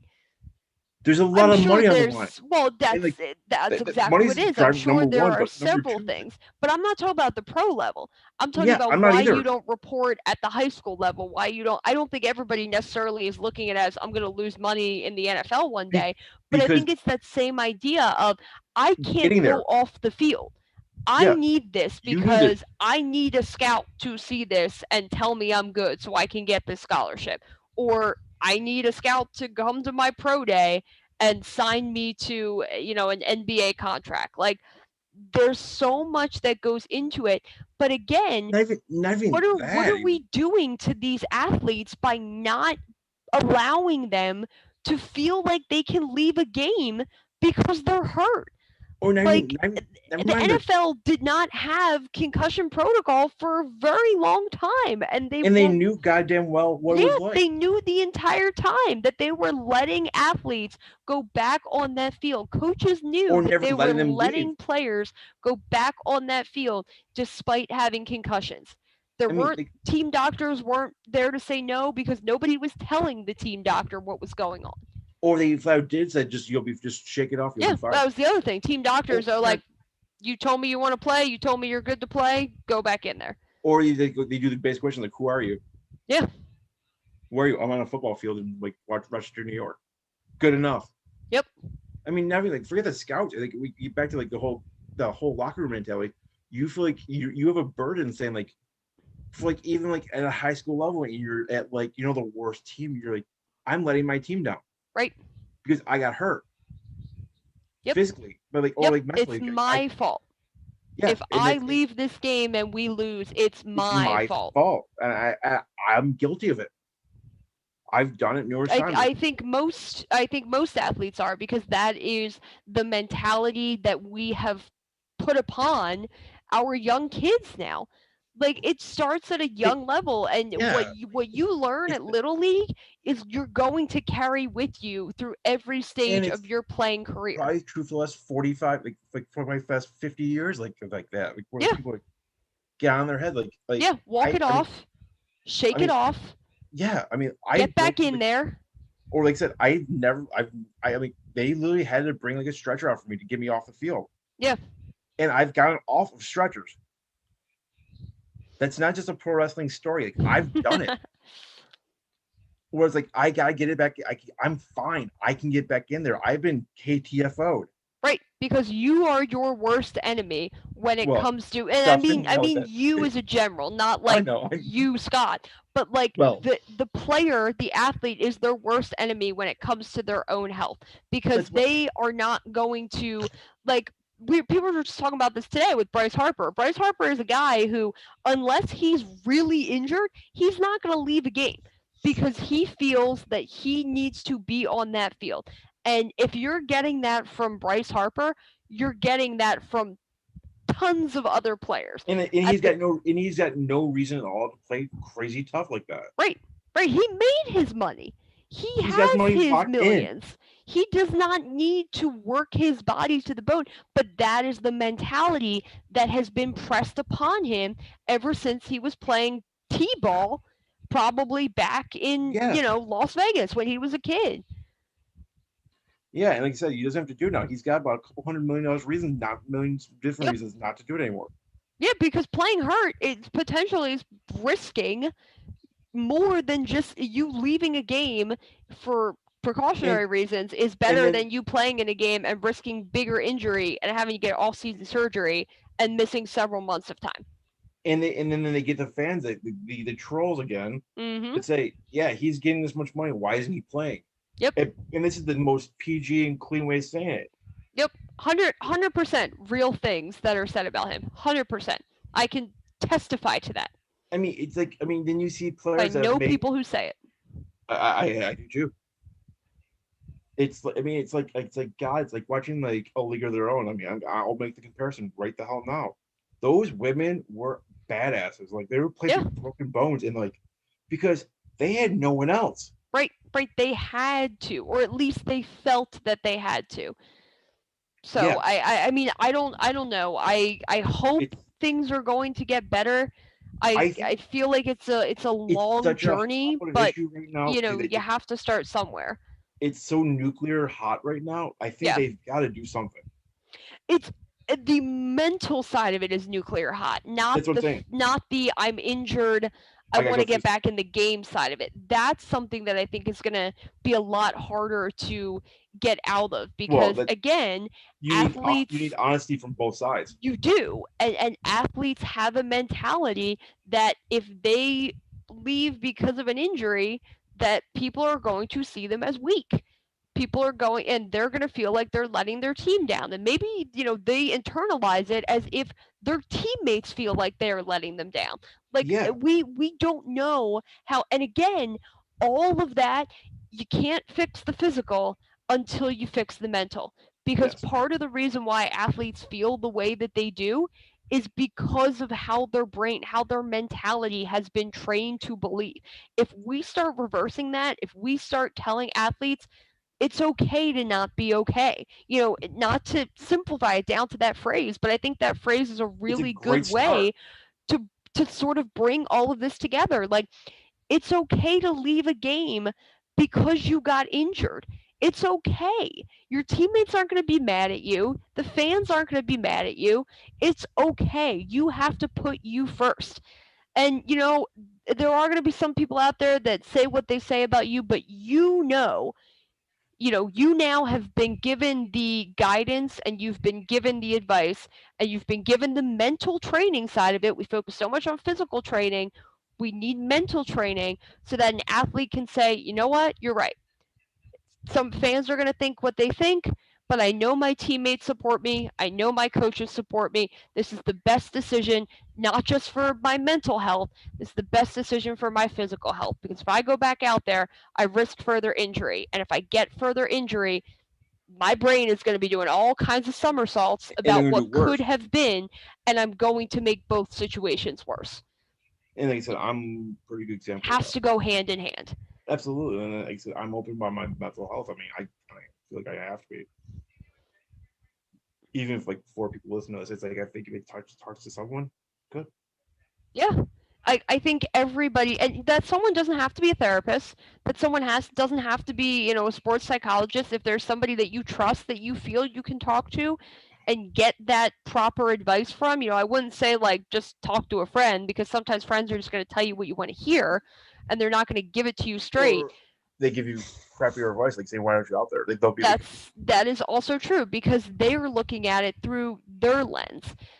Every individual has a different life experience, and it's not a good thing or bad thing, but our life experiences contribute to who we are and contribute to how we see the world. So different individuals are going, people that have gone through different things or haven't gone through different things, they might be able to sympathize with you, but they can't empathize with you. Yeah. So like sometimes maybe that person that these athletes need to talk to, maybe it is a teammate. Maybe it's a teammate who went through the same thing, or is going through the same thing. Exactly. And then you can, you're like, wow, I never knew that you were going through this. I didn't know you were going through it either. The more that these individuals will open up and talk about it, and like I said, not just to a therapist. It's great to have somebody to talk to on that level, but I think that it needs to go beyond that, because when you talk to a therapist, it's one-on-one. It's you and that therapist. You're not going back from that therapy session and saying to your teammate, hey, I just talked about this with my therapist. Maybe some people are, but I feel like with most people, therapy is confidential. And part of the reason is probably because nobody, we still, to this day and age, nobody really wants to admit that they are in therapy, because there's still a stigma. There's still that idea of, if I'm in therapy, something's wrong with me. I am somehow broken. So people don't want to admit it, and I get that. I especially get that from an athlete level, because they're in the public eye. They don't want to put out there that they go to therapy, because then some fans are going to think that they are broken. There's different mentalities. People look at things different ways. Athletes have to talk to each other, because I would guarantee you more of them than not go through mental issues, if not all of the time. Certainly, I firmly believe every single person on this planet in their life has gone through a period where their mental health has not been okay. And if they had somebody to tell them, whether it's a coach, whether it's a teammate, family member, whatever, it's okay to not be okay, I think we'd be better off, because people have they've hidden for so long their fears, their anxieties, because they don't want that information out there, because of, like I said, people are going to feel like they're weak. They're going to feel like they're broken. And that's, even if you don't feel that way about yourself, you're internalizing other people are going to feel that way about me if they find this information out. So we have to remove the stigma. It's plain and simple as that. It's not going to be easy, but if we remove the stigma around mental health and we make it something that people can talk about more openly, the same way that they would talk about, like a cancer diagnosis, for example. God, you're all kicking me down, aren't you? No, that was not intentional at you, but it's something like people aren't afraid to tell somebody like, I have cancer, because it's not something you did wrong. Like, it's not your fault that your brain is internalizing something, or you're thinking about something differently. It's not your fault. Everybody does it. And the thing nothing to be ashamed of. And the thing about mental health, some insurances don't cover it. That's part of the problem. That's big part of the problem is people can't afford to ask for help. Yeah, at least at the professional level. Right, and I mean, I can tell you from experience, I'm thankful my work insurance covers the majority of my insurance, covers most of my mental health. It's great. I'm lucky to have it because like I always talk to one of my best friends from college, and like she's like, I can finally talk to a therapist Right. because my new job just gave me insurance to cover mental health. Like, and the stigma and the fact, like, yeah, I can tell you for a fact, like some girls I've tried to date, like I've been open, like we come down the road, like after a couple dates, are like, oh, like when I tell them like I'm in therapy, it's like they're like if they get taken back by it, it's like for whatever reason. I mean, Yeah. I get it. It's like I'm not. I mean, it's like I'm not out there. I'm not gonna kill someone. I'm not Right. like manic depressive. I just need someone to talk to. Right. And again, it comes down to this idea of the way that people perceive us.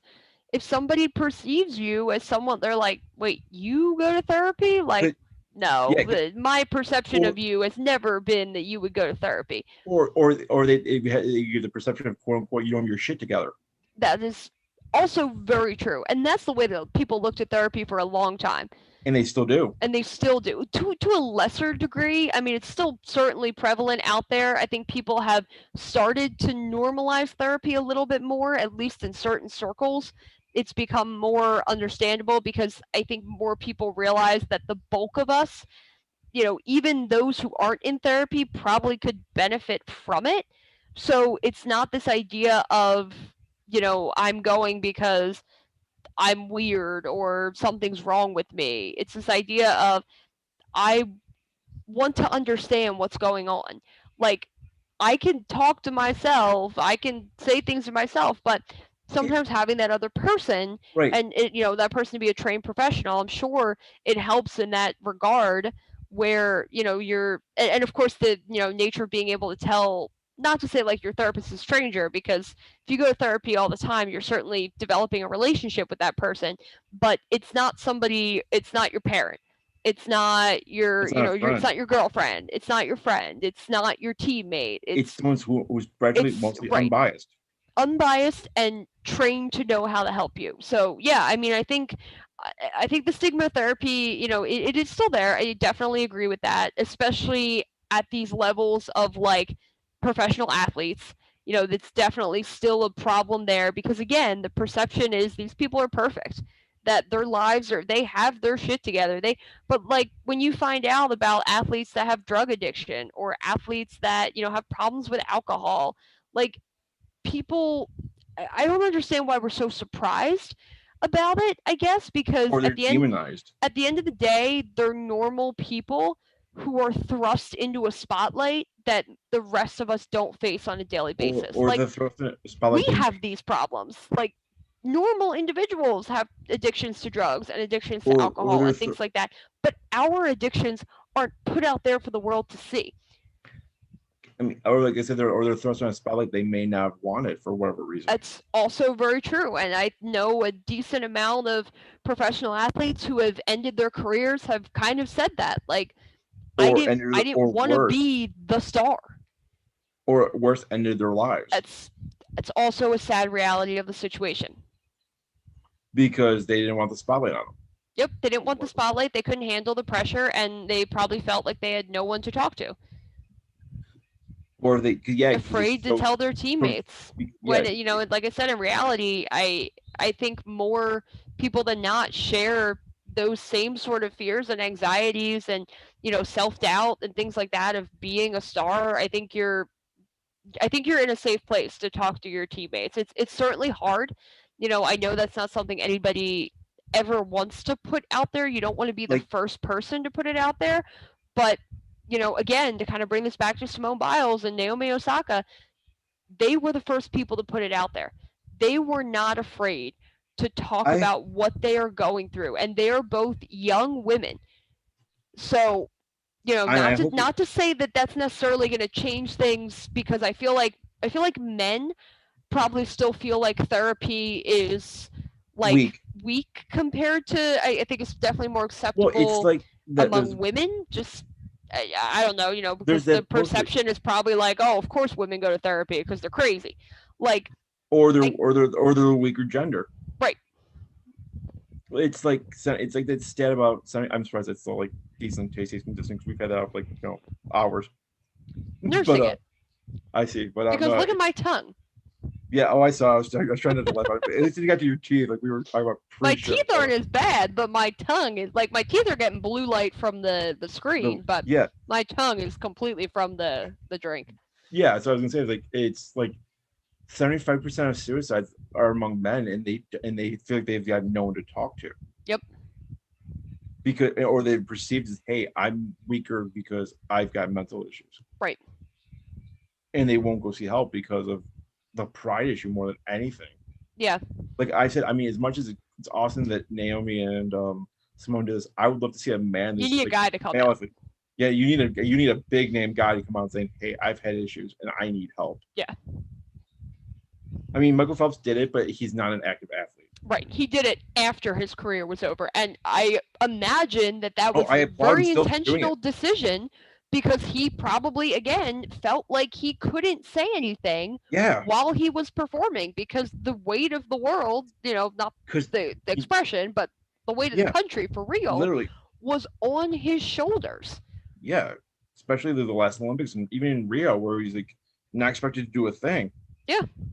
Because he was still Michael Phelps. Yeah, I mean, everyone knows that name. Again, that name transcends sports. Like it's got to be someone. It's got to be someone. Like it's got to be a huge name to do it too. Yeah, like a LeBron James. If he came out and said, like, "Hey, I'm in therapy twice a week because of," oh yeah, that'd be a game changer. I think that would open the floodgates. Yeah. And one, it would make shrinks a lot richer. Well, I mean, there's two elements of it too, because not to at all insinuate a race thing, but there is a different perception around African American males and mental health. Like we talk about the stigma in general, there's a larger stigma within that particular community. And like one of the things that people are mentioning about both Naomi and Simone, again, being African American females, there being more of a stigma around mental health in those communities. So it's a bigger deal for those individuals to come out. Not to say it wouldn't be a big deal if it was a white athlete, but you're impacting a group that has historically had this, sort of different relationship with mental health issues and how to talk about them and how to be open about them. So for a guy like LeBron James, not to simplify it, but he checks all the boxes. Right. I mean, he checks like every box you could ever want. Yep. Star, African American, male, current athlete. Yeah, it's everything. Plays for one of the biggest cities in the country. Yeah. Checks all the boxes. Yeah, and it's everything. It's like, I don't know. I mean, we can just hope it gets better. That's really all you can do at the end of the day is hope it gets better. And if you're ever in a position to do your part, whatever that part may be, maybe it's just being a listening ear. Maybe it's taking somebody who needs to talk about this and not judging them for it. We look at ourselves as we are accepting and we want to help these people, but you have the opportunity to really be a friend for somebody if you don't look at their situation and say like, oh, you're in therapy. Like that should never be the reaction that somebody gets, because that right there is disqualifying, and it is going to make that individual feel, if that individual had any self-doubt, if that individual felt weak to begin with about being in therapy, again, back to the Simone thing, like she knew she performed bad. She didn't need the world telling her. You know that you're in therapy for certain reasons. You don't need somebody saying like, oh, like you're in therapy. Like that doesn't help. That only makes things worse. And considerably worse, because it's like you're stigmatizing it worse. Right. We should never assume anything about anybody and their situation. If an individual wants to tell you why they're in therapy, great. You should listen and you should be accepting of it. If they don't feel comfortable telling you, you should still be accepting of the situation and not look at them any differently, because you don't know the reason why they're there. You don't know what possibly, if it was a single event that happened that led to them having to see somebody, if it's just, general issues of anxiety or depression or things like that. We all go through them at different stages of life. Like even like, I mean, the greatest example I could think of a male athlete would be probably Scott Hall. I mean, he literally killed someone. Yeah. In the Yeah, self-defense. that's a lot to carry. And having, alcohol both sides of the family. Just add that on for like icing on the cake. It's just like, Yeah. Yeah, and it's no surprise that he turned to vices, given how his life was. given his genetics, and he went through his own trauma. Right. God, it's. I mean, I think like Kevin Nash said best. He's got the vampire gene where nothing will kill him, and it's just like he's got to suffer every day. Yeah. Yeah, And you can't know what that's like to live like that unless you're in that situation. So like we can't project our feelings, we our shouldn't emotions. project. Well, we shouldn't. Yeah, you're right. I keep using terms that are more hopeful than what actually is going on. Shouldn't, but like, yes, or should or shouldn't, but we shouldn't do those things. I mean, I stand by saying we can't, because in that sense of things aren't going to get better if we continue to do this. Like we can't expect that mental health is going to destigmatize itself, because it's not. it won't. It's something that it needs advocates for, and it needs not just those individuals who are going through therapy who feel open to talk about it. It's the same way as the LGBTQ fight. You need allies. It's the same thing again about racism. You need allies. Just because you don't match the group that is, the advocate, you can still ally for them. Your life experience may not match up with it, but you can still be a friend and you can still be an advocate. And, like I said, it's with race, it's with sexuality, and it's with mental health. Like you don't have to be somebody that's in therapy to advocate for therapy. But if you can advocate for, just saying, hey, I'm here for you. Oh, but that's what I'm saying. Like you don't personally have had to have gone through therapy to say to somebody, I think you might benefit from this. Or, you're already in therapy. I'm happy to listen to you. I'm happy to hear your story. Like nobody ever wants to be told go to therapy. But I think in some cases it's kind of like that idea of tough love. Like maybe you wouldn't do it on your own, but if somebody tells you, like, maybe you should talk to somebody. Of course that person might be defensive and say like, well, maybe you should talk to somebody. Like you don't know how somebody's going to react, but sometimes I think too our fear of how somebody will respond to us puts us in a situation where we don't maybe reach out the way that we should or the way that we could, because we don't want that person to be mad at us. We don't want that family or friend or teammate, to think differently of us because we're trying to help them in a way that they're not ready to accept themselves. So there's all different kinds of layers of it. And, it's just going to come down to everybody working together. It's like anything else. You need people from different walks of life to come together in order to solve the problem. So it's like what Naomi and Simone did is great. That's a huge step that puts it out in the forefront, that puts it in the public eye on the biggest stage of the world, that you could ask for in the Olympics. But that alone is not going to solve the problem. And I just live by the saying, we can do better. Yeah. And again, for everything. For absolutely everything. And I mean, I said that to begin with. We can always be better. Even if we are operating at 90%, even if we're operating at 100% of what we feel like our best self is, we can always be better. There is no limit to what you can do if you really, strive for it and you put your mind to it and you put yourself out of it. Because we think too much about ourselves sometimes. And I'm not even saying that in like a selfish way. Everybody thinks about themselves. It's human nature to think, how do people perceive me? How, does my boss think that I'm doing in my job? How does my significant other think I'm doing in this relationship? Like, it's totally natural to feel that way. But I think sometimes we have to take a step back and realize what we're feeling, that's ours. We own that. But what somebody else is feeling, we can be open to that. Like more conversations, and not just around mental health, just more conversations in general. We don't communicate enough because, again, I think people are just afraid. They're afraid to say things that somebody else won't like. So they don't go there. or they stop going to it because it's like, I mean, nowadays, it's like we said, we talk about social media being a blessing and a curse. Yeah. It's really tough. I always look at things optimistically and say that there's a I would place hope that we can to. go where this is better. It may not be perfect, but there's a place where we can go where this is better and where it becomes okay to say that you are not okay. Like, ultimately, we get there, we have made huge strides, because if people can admit, whenever somebody says like, "Oh, how's it going?" Most people aren't going to say, "Oh, it's going real crappy. I had a terrible day." Most people are just going to be like, "Yeah, it's good. How about you?" Like, we don't Well, touch beyond those it's basics. it's like the saying, the most common lie people say is "I'm okay."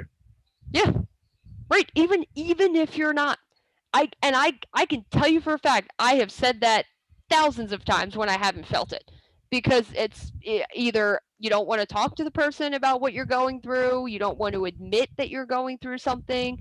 Sometimes it's easier to just brush it off and be like, "Yeah, I'm fine. Things are good. Things are whatever." Yeah, and I End it mean, there. Not talk about it. Sometimes yeah, it's easier. and it ends the conversation. Right. Right. The other person's not going to pry. Yeah, especially if you whether, say whether you're or not okay. you want them to pry or not. Some people I feel like are waiting for a lifeline. They're waiting for somebody to reach out and say like, I'm not okay. are you really okay? Like, to challenge that answer, because they either don't believe you, because your delivery, some people can Yeah, lie really well. Other people, you can you're. say that you're okay, but people will pick it up in your body language, in your tone, in I your was eye just say, contact. to quote Yep. our good buddy Alex Hitchinson from the infamous movie Hitch, 90% of communications nonverbal. Yep. Yeah, Like we tell people a lot with how our body language is. I can tell you straight up, I have, like, I would say, a handful of friends I could tell their mood even through a Facebook message. Yep. Like, it's like, I'm like, hey, how are you? And they'll say good. I'm like, stop lying. What's wrong? Yep. Yeah. And that's the thing. We need more people to challenge that answer, to ask those questions, I to saw not like be afraid to go out there.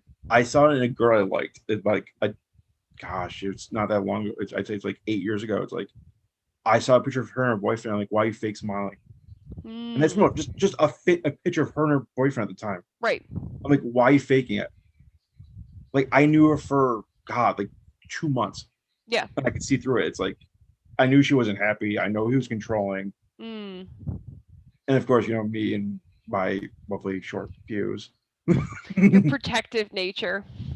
I'm quite good at. I do have a certain set of skills, but All right, yeah, Liam Neeson. I learned from the best. The Uh, amazing my dad, people like that. But, like, it's just like, yeah, if people, I mean, I would say, especially if you're in a relationship that's toxic, it plays into the that's huge mental health. Like, and oh, it doesn't, absolutely. and I've seen it enough. For 38 years, I've seen it way more than I should Mm, have seen it. And it's from people I know, like, doing it. It's like, and sometimes you're like, I can't help you. right. And like, and you won't get help. That's the frustrating thing, is like, people like, I mean, it's for 800 different reasons. Yep. Yep. And most people don't want to admit that they need help. They don't want to It reach out for that lifeline, and I it's think that's part of the stigma that's there.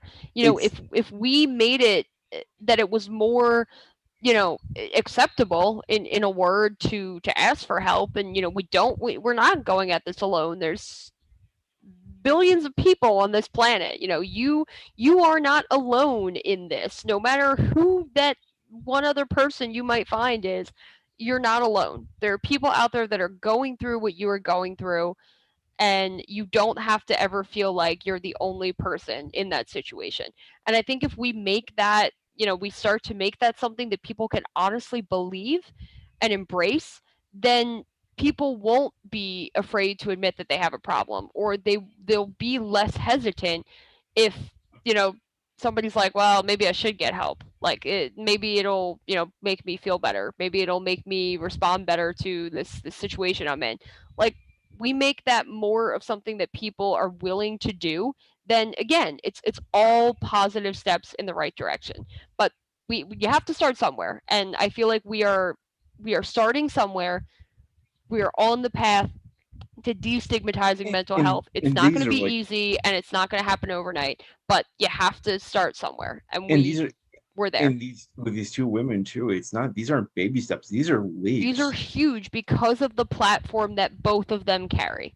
Like it'd be like comparable to like if say Joe Biden said today, I've got like chronic depression. Yeah. I mean, granted that bring a whole swarm of like one side of the Well, world. yeah, that'd be tough from a political standpoint, but yeah, no, the gravitas of the comparison Or is if we'll is say it's a valid. former, we'll say it's a former president. Say Barack Obama came out today and said, "I'm bipolar." Yeah, I think that's would be if it was not a current pro athlete, male pro right. athlete. It would take a Or former. like a major, Hollywood. I think Yeah, an actor or something like that would move the needle the same way. right. It's got to be someone it's got to be a Yeah. game changing name. But I think it also helps too that both of these individuals are younger, because it's showing that there's a different perception among this generation. Like this, But older generations, where they're probably a lost cause. But the millennial sure, generation, the Gen Zs, whatever they're calling the generation now, like I would say anyone if 40 or under. yeah, if we can start turning things around now, we may not be able to do anything about Like those people who grew up their entire lives thinking therapy was a crutch, but we will be able to solve that for younger generations. or And it's that's what I'm saying. It's weaponry. so powerful and so important that Simone and Naomi, came out and did this at the times that they did, both during major, Simone during the Olympics, Naomi during the Grand Slam tennis cycle. Like, those are major events to come out and say, mentally, I'm not there. Like, to be able to say that is to be able to admit that in front of a big crowd, that is huge. And that is something that especially little girls who look up to both of these two will be able to take that and, And for their own purposes, for their own benefits, consider more about their mental health. And, like I said, it's promising that it seems in younger generations we are moving further away from that stigma. I know more people now who are in therapy than I knew 10 years ago. it's And like it, some of them are the same people that just weren't in therapy then, but they're in therapy now. Others of them are younger people who I met later in life who are in therapy. So like it's something that now it's not like odd to me to hear that somebody's in therapy. Before it would be, because it was just, oh, I don't know that many people who are in therapy. and Now I don't want to say it's more than not, but it's a decent chunk of people that I know who are either currently in therapy or who were formerly were in therapy, or right. considering therapy these days. It's something that people aren't questioning as much. So And I it's think you very powerful to have these two athletes come out and be the unintentional face of it, I think. and I think you nailed comparing to like the LGBTQ movement. Like it's like all I can think of with that is honestly when what's his name like found out when the world found out he came out Yeah, the Darren athlete. Young was like Darren Young's a great Oh, example. yeah. And then TMZ like try to ambush like John Cena and like with it, and he was the biggest supporter. It's like you have the biggest name in your sport. Right. No, I don't care what anyone says about like it's like if you watch pro wrestling in the last 20, we'll Even if say you don't 15 years. watch pro wrestling, you know the name John Cena at this point. Yeah, but I'm saying though, in the world of pro wrestling though, like in the last 15 years, is there a bigger name?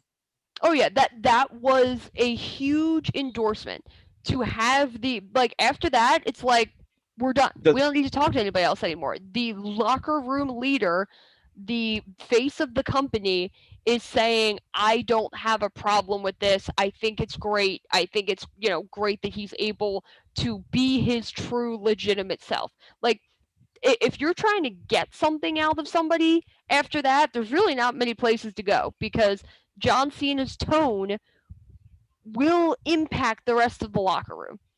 Yeah, it's like, Like they will go as he goes. yeah, absolutely. And now, like I said, if they, I mean, it'd be like if like say like the second best gymnast did it instead of almost like Gabby Douglas. Wow, Simone Biles, Yeah. and then Simone Biles goes, I support her. Right. It's Right. over. Well, look at the professional athletes that have come out in support of Simone. Like Oh God, it's gotta be. Carl Anthony Towns is one that comes to mind because they just showed his tweet not that long ago. But like tons of professional athletes are coming out and saying it's incredibly courageous what she did. Like, and it is. There's no getting around it. She had incredible courage to be able to say, I can't I'm not imagine. okay. And I don't feel like it is good for me mentally to continue to compete in this tournament.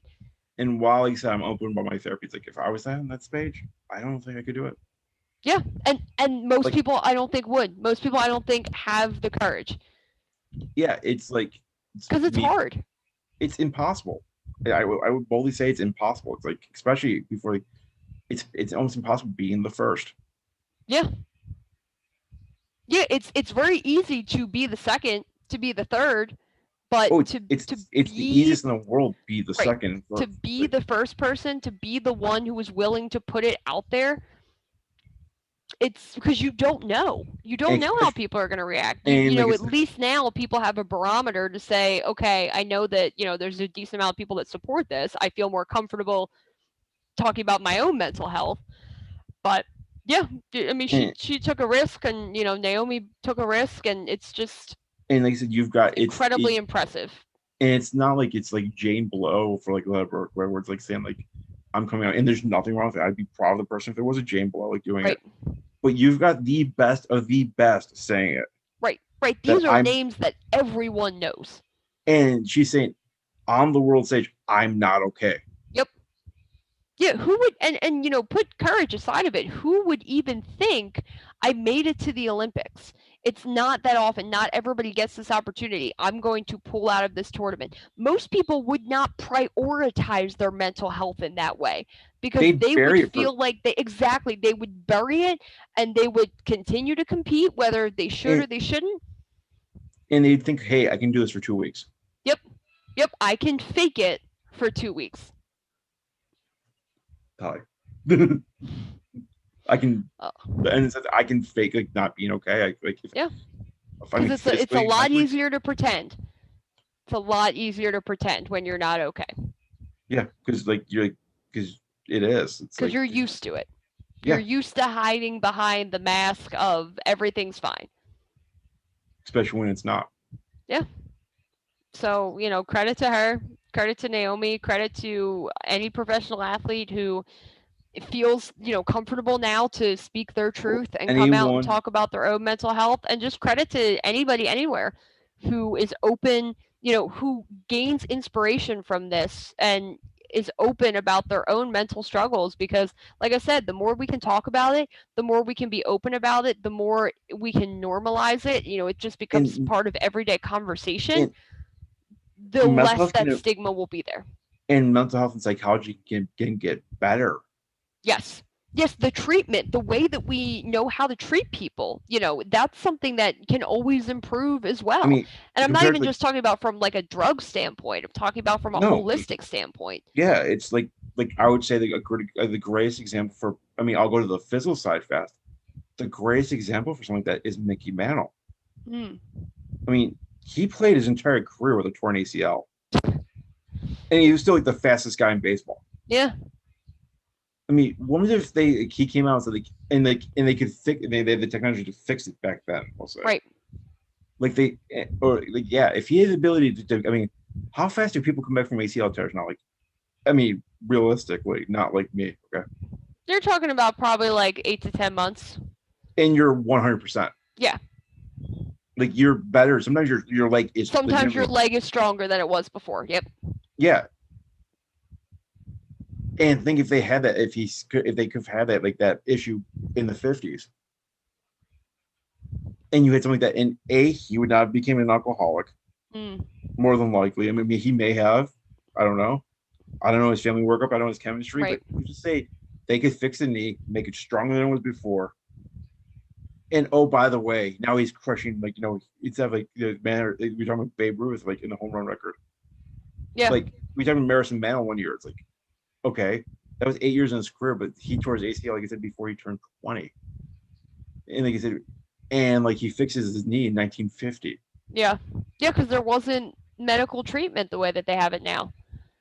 Or if there was, and it just ended your career. Oh, yeah, that's true. You're not going to take that risk. That's exactly why he didn't do it. That's why he drank, so he'd self-medicate. Yeah, numb the pain. If they had the technology, I mean, I grant it's like a really far stretch, but like, yeah, they had something to fix it then, and it wasn't a career ender. Right. Yeah. I don't know. Does he hit some year? If it's like it's stronger because of it, does he hit 90 home runs in a year? Does he hit 75? Yeah, it's a lot of what ifs. And that's just the physical. Like I said, that's just the physical side. But like you got people that like I mean, look at, like I said, look at all the athletes, look at all the football players in the last 25 years that killed themselves for whatever reason. Yep. If they knew they had someone to talk to, if they knew they had a support system from like an athlete, a teammate, someone in the league, someone like a friend, anything. Mm. Do we have less suicides? Yes, I would hope so. I mean, we may not, but we would have people, but we'd also advance the agenda of like, hey, mental health is a Right. thing. We need to, and like you said, it's the holistic side. It's not just the medicine side. Yeah, Where- I think the holistic side is even more important than the medication side, because Yeah. the medication side, like, yes, it is manipulating certain parts of your brain so that you feel a certain way, but holistically, if we Can learn how to- educate people, if we put more emphasis behind, being able to kind of like analyze yourself, to be able Well, to look at it and say, like, okay, I'm not okay. I can admit that I'm not okay. This is why I'm not okay. Like, not to have to be like, I'm going to pop a pill and then I'm going to feel better. Let Or feel yourself nothing. feel not okay. Yeah, or feel nothing. Like, good, then Because- you over medicate so that you don't feel. But It's like, let yourself be not okay. It's mean- okay to not be okay. It's okay to feel crappy, and it's okay to, like, you don't need a solution in terms of medication. Sometimes I feel like you just need to go through it. You need Like- to allow yourself to be And in maybe- that place in order to, help yourself in the long run. and maybe like with down the road, if we keep on talking about mental therapy, maybe we can blend the physical and mental together. Like, It Hey. has to be. That's the Like- only way that I feel like, I mean- especially from an athlete standpoint, it's the only way that you're going to fix things is because they have to go hand in hand.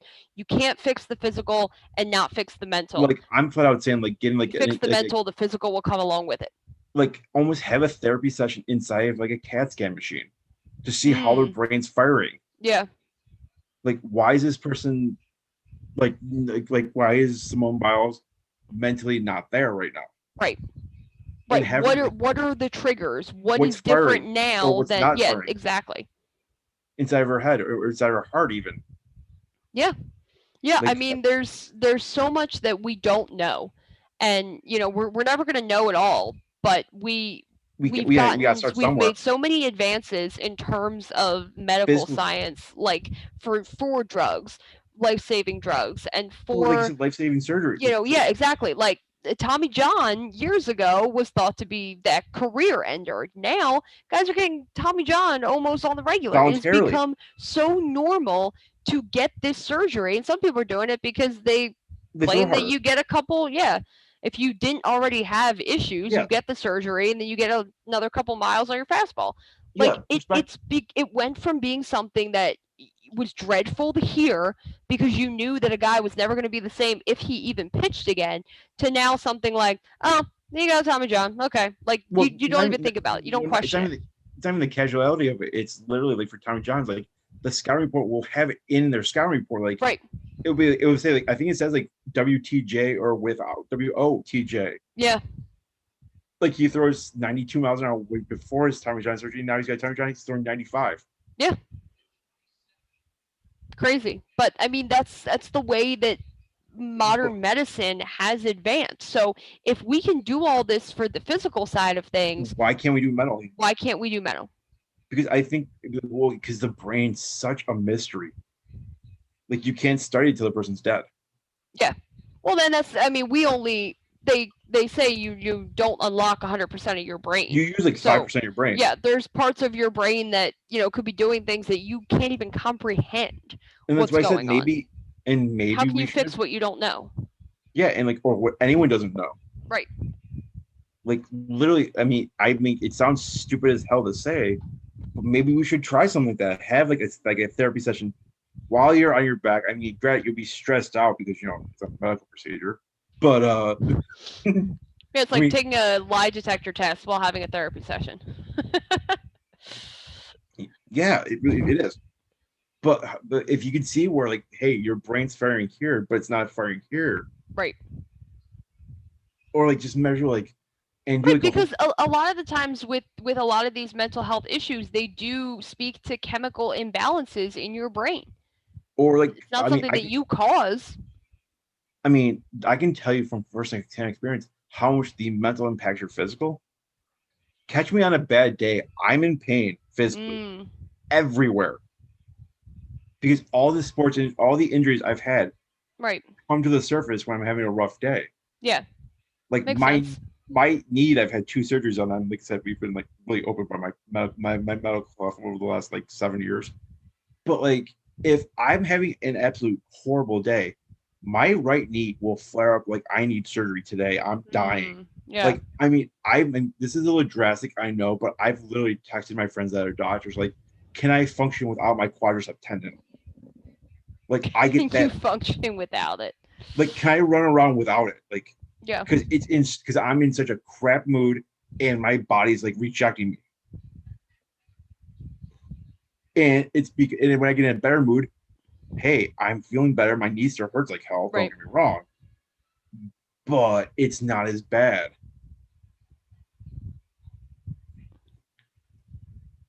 Like your mental makeup. I mean, like I said, I'm speaking from 1,000% experience here. It's like your mental impacts your physical so much. Yeah.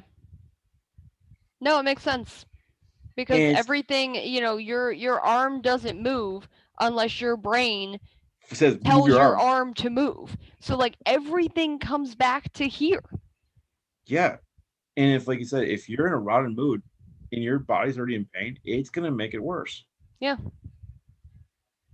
Or it's like your body's going to like, hey, brain, your brain's like, hey, brain, shut off adrenaline. Right. Or like, hey, your brain, hey, you need adrenaline elsewhere, I should say. Or you just need like hormones elsewhere, and it's like create like release dopamine, like release the wrong like hormone for like a better words. It's like it's like feel depressed. You're feeling depressed, you gotta do like dopamine instead of adrenaline. Right. Like I said, this is 100%. Like I said, it's 100% experience for us speaking. And like some days, like I can get through a day when I'm like, if I'm in a good mood, I can run around like a maniac and steal Cho shoes for 10 hours. Yeah. And if I'm having a crap day, I will tell my boss I'm having a crap day and my knee hurts like hell. And I don't know if I can make it through the day.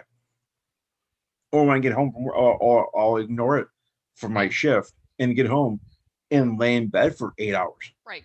Till I fall asleep. And hope and look forward to my therapy session coming up later in the week.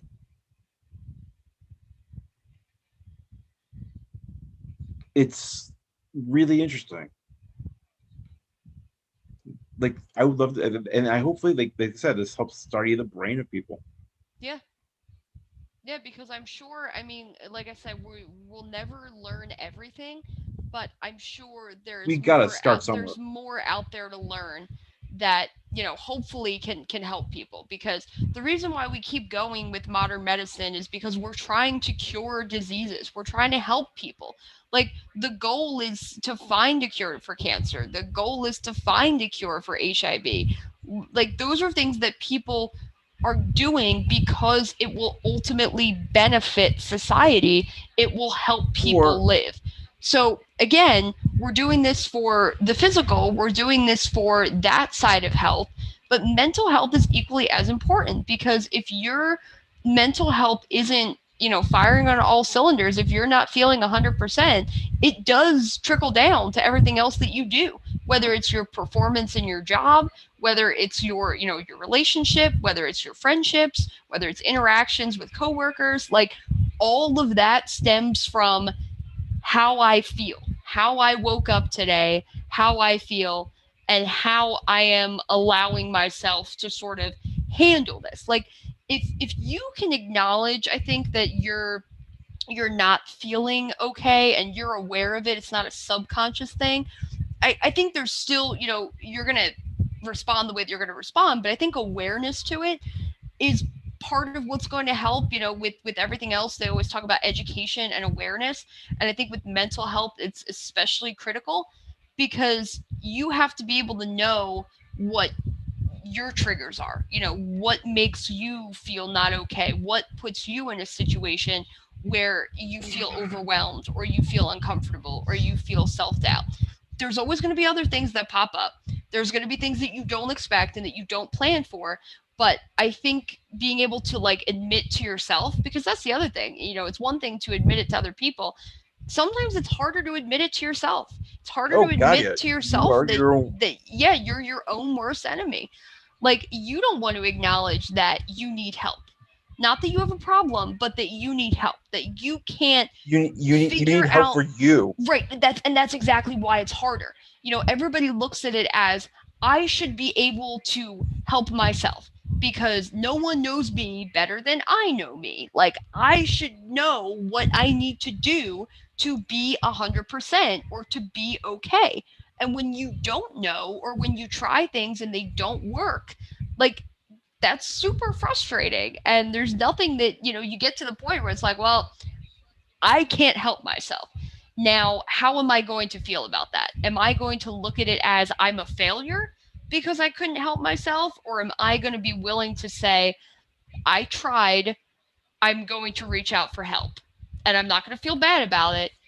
I'm simply just going to do it and see if this, because, at this point I have nothing left to lose.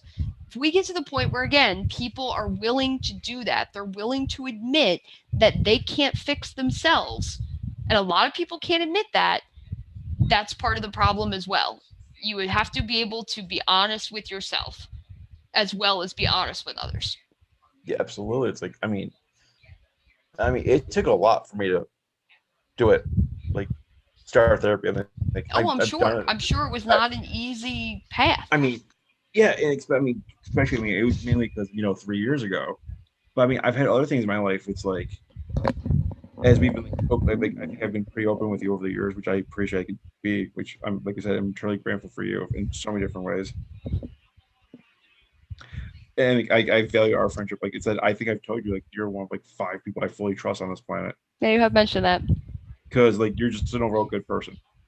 Oh, thanks.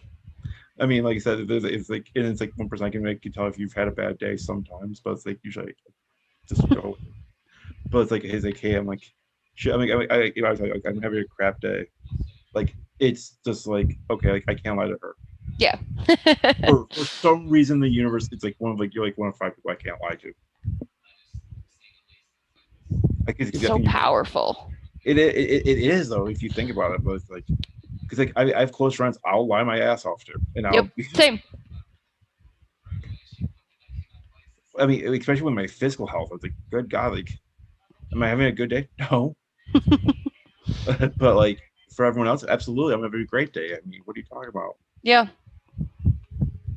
Hey, connections are, you never know why or how you're going to form a connection with a certain person, and right. what it is about that person that gives you that sort of, confidence and trust and everything. But, I appreciate that I am able to be that for you. Yeah, it's why hey, let's do a show together. That's because that's kind of about sports. Yeah. Well, not tonight. But no, tonight we might as well submit this to the Journal of Psychology. I know some people. Don't worry about it. We'll work on it. I mean, I might share this with my therapist if that's okay with you. I'm totally fine with that. I still want your permission. I consent to being recorded, so. Yeah, it's true because it's crossing state lines, do with my audio what you will. audio and video, and your likeness and all that. And Yep. Put me on a t-shirt, whatever. don't give me ideas. Don't put me on a t-shirt Yeah, or a mug or a bumper sticker or an ice cream bar. I like the idea of the ice cream bar in the mug. I'm not gonna lie. It has to happen. Like, I feel like I need to go tweet Tony Khan. Oh God, we're back to this shit again. Make it happen. No, I have not talked about tweeting Tony Khan before. I've talked about It's probably for the best. Vince McMahon. Sorry, Mookie. I love you, but yeah. 2026. I mean, yeah, when we get Mookie on the show, we can ask him about the ice cream bars. Oh God, we can't. I can tell you, we can't do that for a couple of weeks at least. Yeah. Because like family issues, but yeah, maybe like after things settle down with them, and the Punk thing happens and the Bryan thing happens. Oh, if that happens, I want as our next guest. That'd be great. That would be so big. That would be like our biggest guest. And it's funny because it's like, we knew you when. What you knew from like the little the little Wrestling Mania podcast, and I've known him for like. You know from high school, right?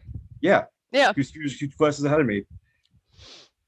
Yeah, that's just like so surreal to me to this day. It's just like, oh, he's working for like looking at his like LinkedIn page, and like I knew he was like doing because I feel like, hey, cool, I could see what he's doing like the WrestleNomics podcast. Yeah. No, it's just the AEW VP. I'm like, wait. Oh. Yeah, pretty swanky. Yeah. I was like, oh, okay. But yeah, like back to mental health, I was like, God, it's like, I mean, I'll admit, like I said, I lie to people about my mental health, especially people at work. It's like, I'm like, I don't trust them. Yeah. Right, like, and it's easier to end the conversation. Well, not even if I'm fine, I just don't even bring it up. It's like I just changed the topic. Yeah. That's just years of practice, for lack of better words. And like I said, you're like one of like 4 people I can't lie to. Sorry, it's like you're like in rarefied air. I feel so special. Like, I mean, I've not, for the record, Marla, I've not lied to you either. Just it's my therapist's name. Just clarifying that. But oh, so when they see this later, Yeah, I just want to put that Hi, in there. Friend. Yeah, it's like hi. But yeah, it's like it's just like God. Like if people realize like how much the mental side of it affects your physical side, and I don't think people do that have not gone through either something physical or something mental. It's right, and like it's more fun when you've gone through both. Yeah, and people probably don't think about the connection because, like you said, you don't have a physical injury, so like it's hard for you to say like, oh, the reason why like I'm feeling kind of meh today is because mentally I'm not there. Like if you have a big injury, it's probably easier to connect the dots a little bit. But like most people, it'll just be like like I'm sore. I probably slept wrong, something like that. Yeah, like I mean, I've said like I think I woke up on the wrong side of the bed like 2 days ago. Or like it's like I said, like I just like I tweak something and it's fine. Right. And in reality, I'm probably having a really crappy day and just don't want to deal with it. Yeah. People. Yep. No, I totally get it. Totally like, been there, And I'm 100% guilty of not taking MH days in this world. I don't take enough. I can fully admit that. Like, oh yeah, like I mean, I'm like taking tomorrow off because it's my birthday. Paid time off. There you go. Mind you, or should I say today now because we're at 1:30 in the morning. Yeah. Oh, it's 1:30 in the morning. And I'm sorry, I've got to be up early for work and. Yeah, I should probably wrap up pretty soon. Yeah, I'll wrap it up. I can wrap it up in the next 5 probably. Sounds good. But it's like I don't take enough time. Like my birthday, if anyone doesn't know, it was 18 days ago. I'm getting my birthday time off today, which is cool. My company gives it to me, which is great. Yeah. But and like full disclosure, I mean, like the last time I really took it off for my birthday was with you. Like 2 years ago. Once again, 2 years ago, not last year. But year and a half ago. No, it's literally a year ago. It's 2 years ago. Yeah, it was 2 years ago. Yep. It's 2 years ago. It's 16. It's like 2 years and 16 days ago. God, we're old. Don't remind me. Oh, trust me. With some stuff I see, it's like kill me right now. But no, it's just like all this stuff. It's just like I don't. I mean, I've got 4 weeks of vacation. I got 4 weeks and 2 days. I'll use the minimum, which is like 3 weeks. Yeah. But like I can't wait. Honestly, I cannot wait till like I get there. If I'm still like my company for 4 more years, I'll get another week. It's like, and I would just take off. I usually take off days here and there, but it's like I have that. I sometimes in like, but like in October, that's my next planned time off. Mhm. Is when my brother and his family, my kids come to town. It's like I'm taking that whole week off. Right. But like I'm just doing it because they're in town. And if they weren't coming, I'm not taking it off. Yeah, you feel like if you're not doing anything, why take the time? Yeah, I mean, I'm guilty of that as well. that's more a pride thing. It's honestly it's an American thing. Yeah, it's a work ethic thing. Easy for you to say. Because Sorry. it was not easy for me to say. I mean, it's 1:30 in the morning. We're just on lunch right now, but yeah, it's a work ethic thing where and again you feel like you are tied to your performance at your job. And like It's a natural feeling to feel that way. And it's Chilean, and it's an American thing. Yeah, like up until recently, honestly, like I would take time off, but would still check email, and would still work, and would still occasionally do things. That's not really time off. Mentally, I'm not separating the two in my brain. So like what I'm doing, work-life balance was not there at all. Well, look what we had. Look at the work-life balance we had our former employer together. Yeah. We had none. Work-life balance. That was just all work. No life. No, it's not. It's a joy. That was not a joy. Oh, trust me. 30 articles a month to get paid like $60. Oh, trust me. I remember those days. Terrible. Absolutely terrible. I went like full on like if you ever see the movie Two for the Money, you can relate to what I did to Jarek. I just lost it on one day. Did you really? Oh yeah, I dude, I'm still burned out, and I just wrote down I think I wrote an article and was posted it on Rant, explaining my burnout. Yeah, it took me a while to get back to like really writing again after the Rant experience. Like I had done Bleacher Report before Rant, and Bleacher Report was fine. The only reason why I stopped writing for Bleacher Report was because I wasn't getting paid, and I felt like it was good, and you're getting your name out there. And of course I left like right before they had the merger with Time, and now they're on TNT all the time. I was like, oh, this is just great. Should have just stuck around. Who knows what I would have been doing these days. Yeah. But like left and went to Rant, and Rant was absolutely terrible. I hated most of the time there. I hated the fact that the people that got paid all the money were the ones that were doing those stupid WAG slideshows. Oh, don't even literally just let's take a picture of a woman and put it out there and get thousands of views and get thousands of dollars. Like I hated that. That was so demoralizing as a female. And as somebody who was actually putting like good quality into my work and felt like I was putting good quality into my work and caring about my work, to have somebody just do something like that, and like I would get paid nothing and they would get paid everything. Yeah, like that was probably the straw that broke the camel's back when I finally was like, I can't do this anymore. I'm not getting paid enough. I literally like my weekends were spent doing nothing but writing. Yeah, and you had to write on your topic, and like, what the heck are you gonna? I was writing about the Phillies. I was writing about baseball. What the heck am I gonna do when there's no baseball going on? Like, there's not always stuff to talk about. So phoning it in towards the end, I was absolutely phoning it in, and I have no problem admitting that. I mean, the nice thing is like our late friend Dan Parsik let me be more like they let me expand like counting like non-Bills articles as articles. Like I would cover the damn Lakers. Yeah. Okay. For anyone, like once again, where I'm located, I'll fully admit I'm in Rochester, New York. Okay. Do you know how hard it is to cover the Lakers for some articles when you're in Western New York when the games don't tip off till 10:30 at night? Means you're not sleeping. I sleep, and this is the now when I'm not like religiously writing. Yeah. And it's just like I'm covering the Lakers on the East Coast. Like I remember when I heard D'Antoni, I broke that story. And it's like 3 a.m. Like I even asked, like I think I forget who was on the West Coast. I think it was even Jarek was like on the West Coast. I'm like, dude, should I even publish this right now? Yeah. Because it's the middle of the night on the East Coast. Right. And no one's going to know about it for 4 hours. It's midnight on the West Coast. It's 3 a.m. on the East Coast. Yes, the West Coast always does that crap, and it pisses me off. Yeah.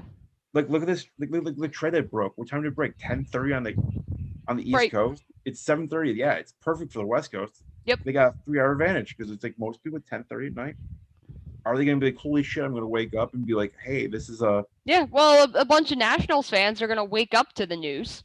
Yes, that's what I mean. Exactly. They're going to be like, they were probably dozing off at best. If they were not, if they ran out of sleep already, then they wake up and, hey, we don't have Max Scherzer or what's his name anymore? Trey Turner. Thank you. Yeah. And what do we get back? 4 prospects? It's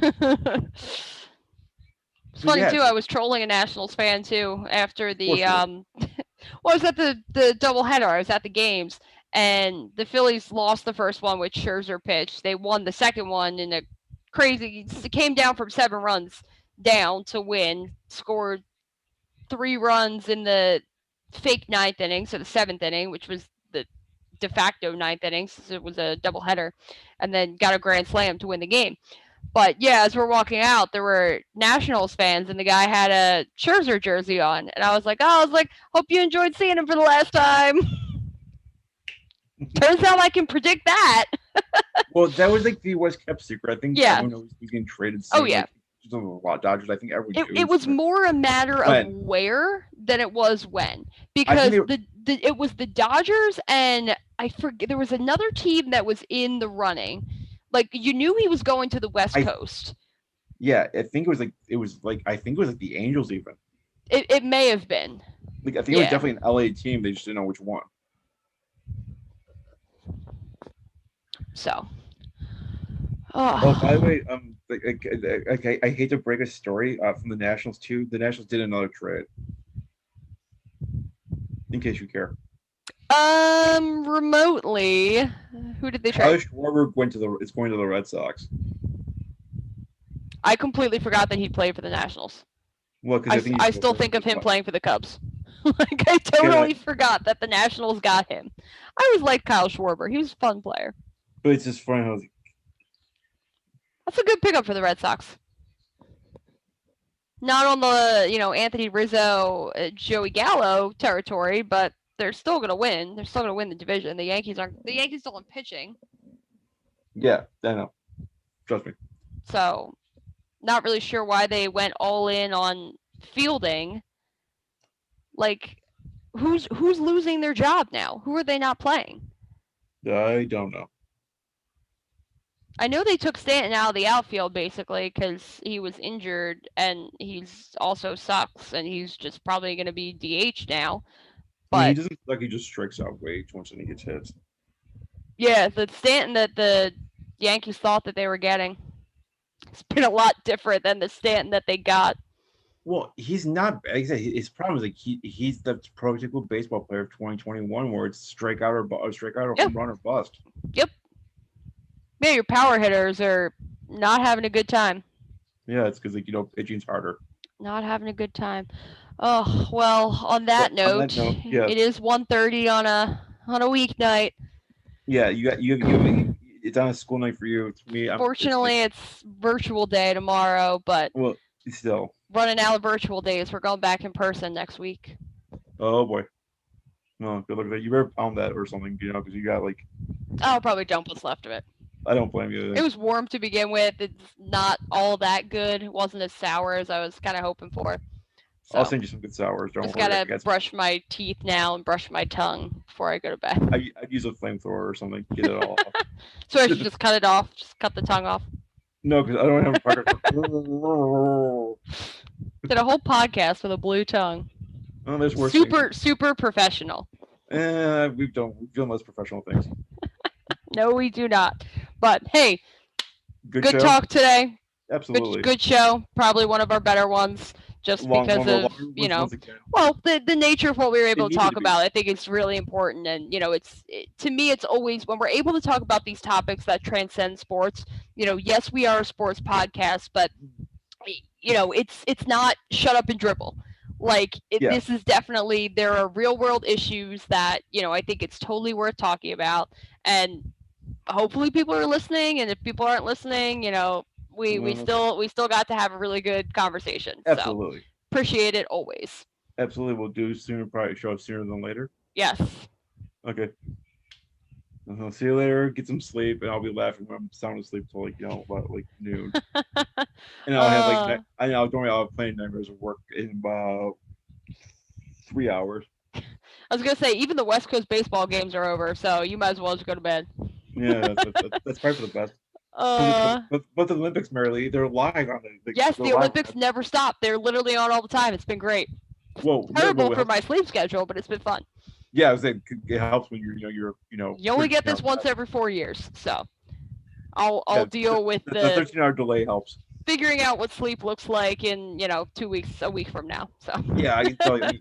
Oh, the last thing I'll say about the Olympics. Did you hear that the newest Olympic site for 2032? I think it is. Brisbane, Australia. No, I did not hear that. Oh, I like that. Except for my friend that I have a friend that used to live there. She's like, "What the hell do you put everything?" Oh, it's small. Oh, it's not even small. It's like really sprawled out, and like the only places that are like mountaintops and all gotcha. That. Hey, they got 10 plus years to build. Yeah. So they'll figure it out. I hope so. But anyway, on that note, get some sleep, and we'll talk soon. You too. Have a good night, everybody.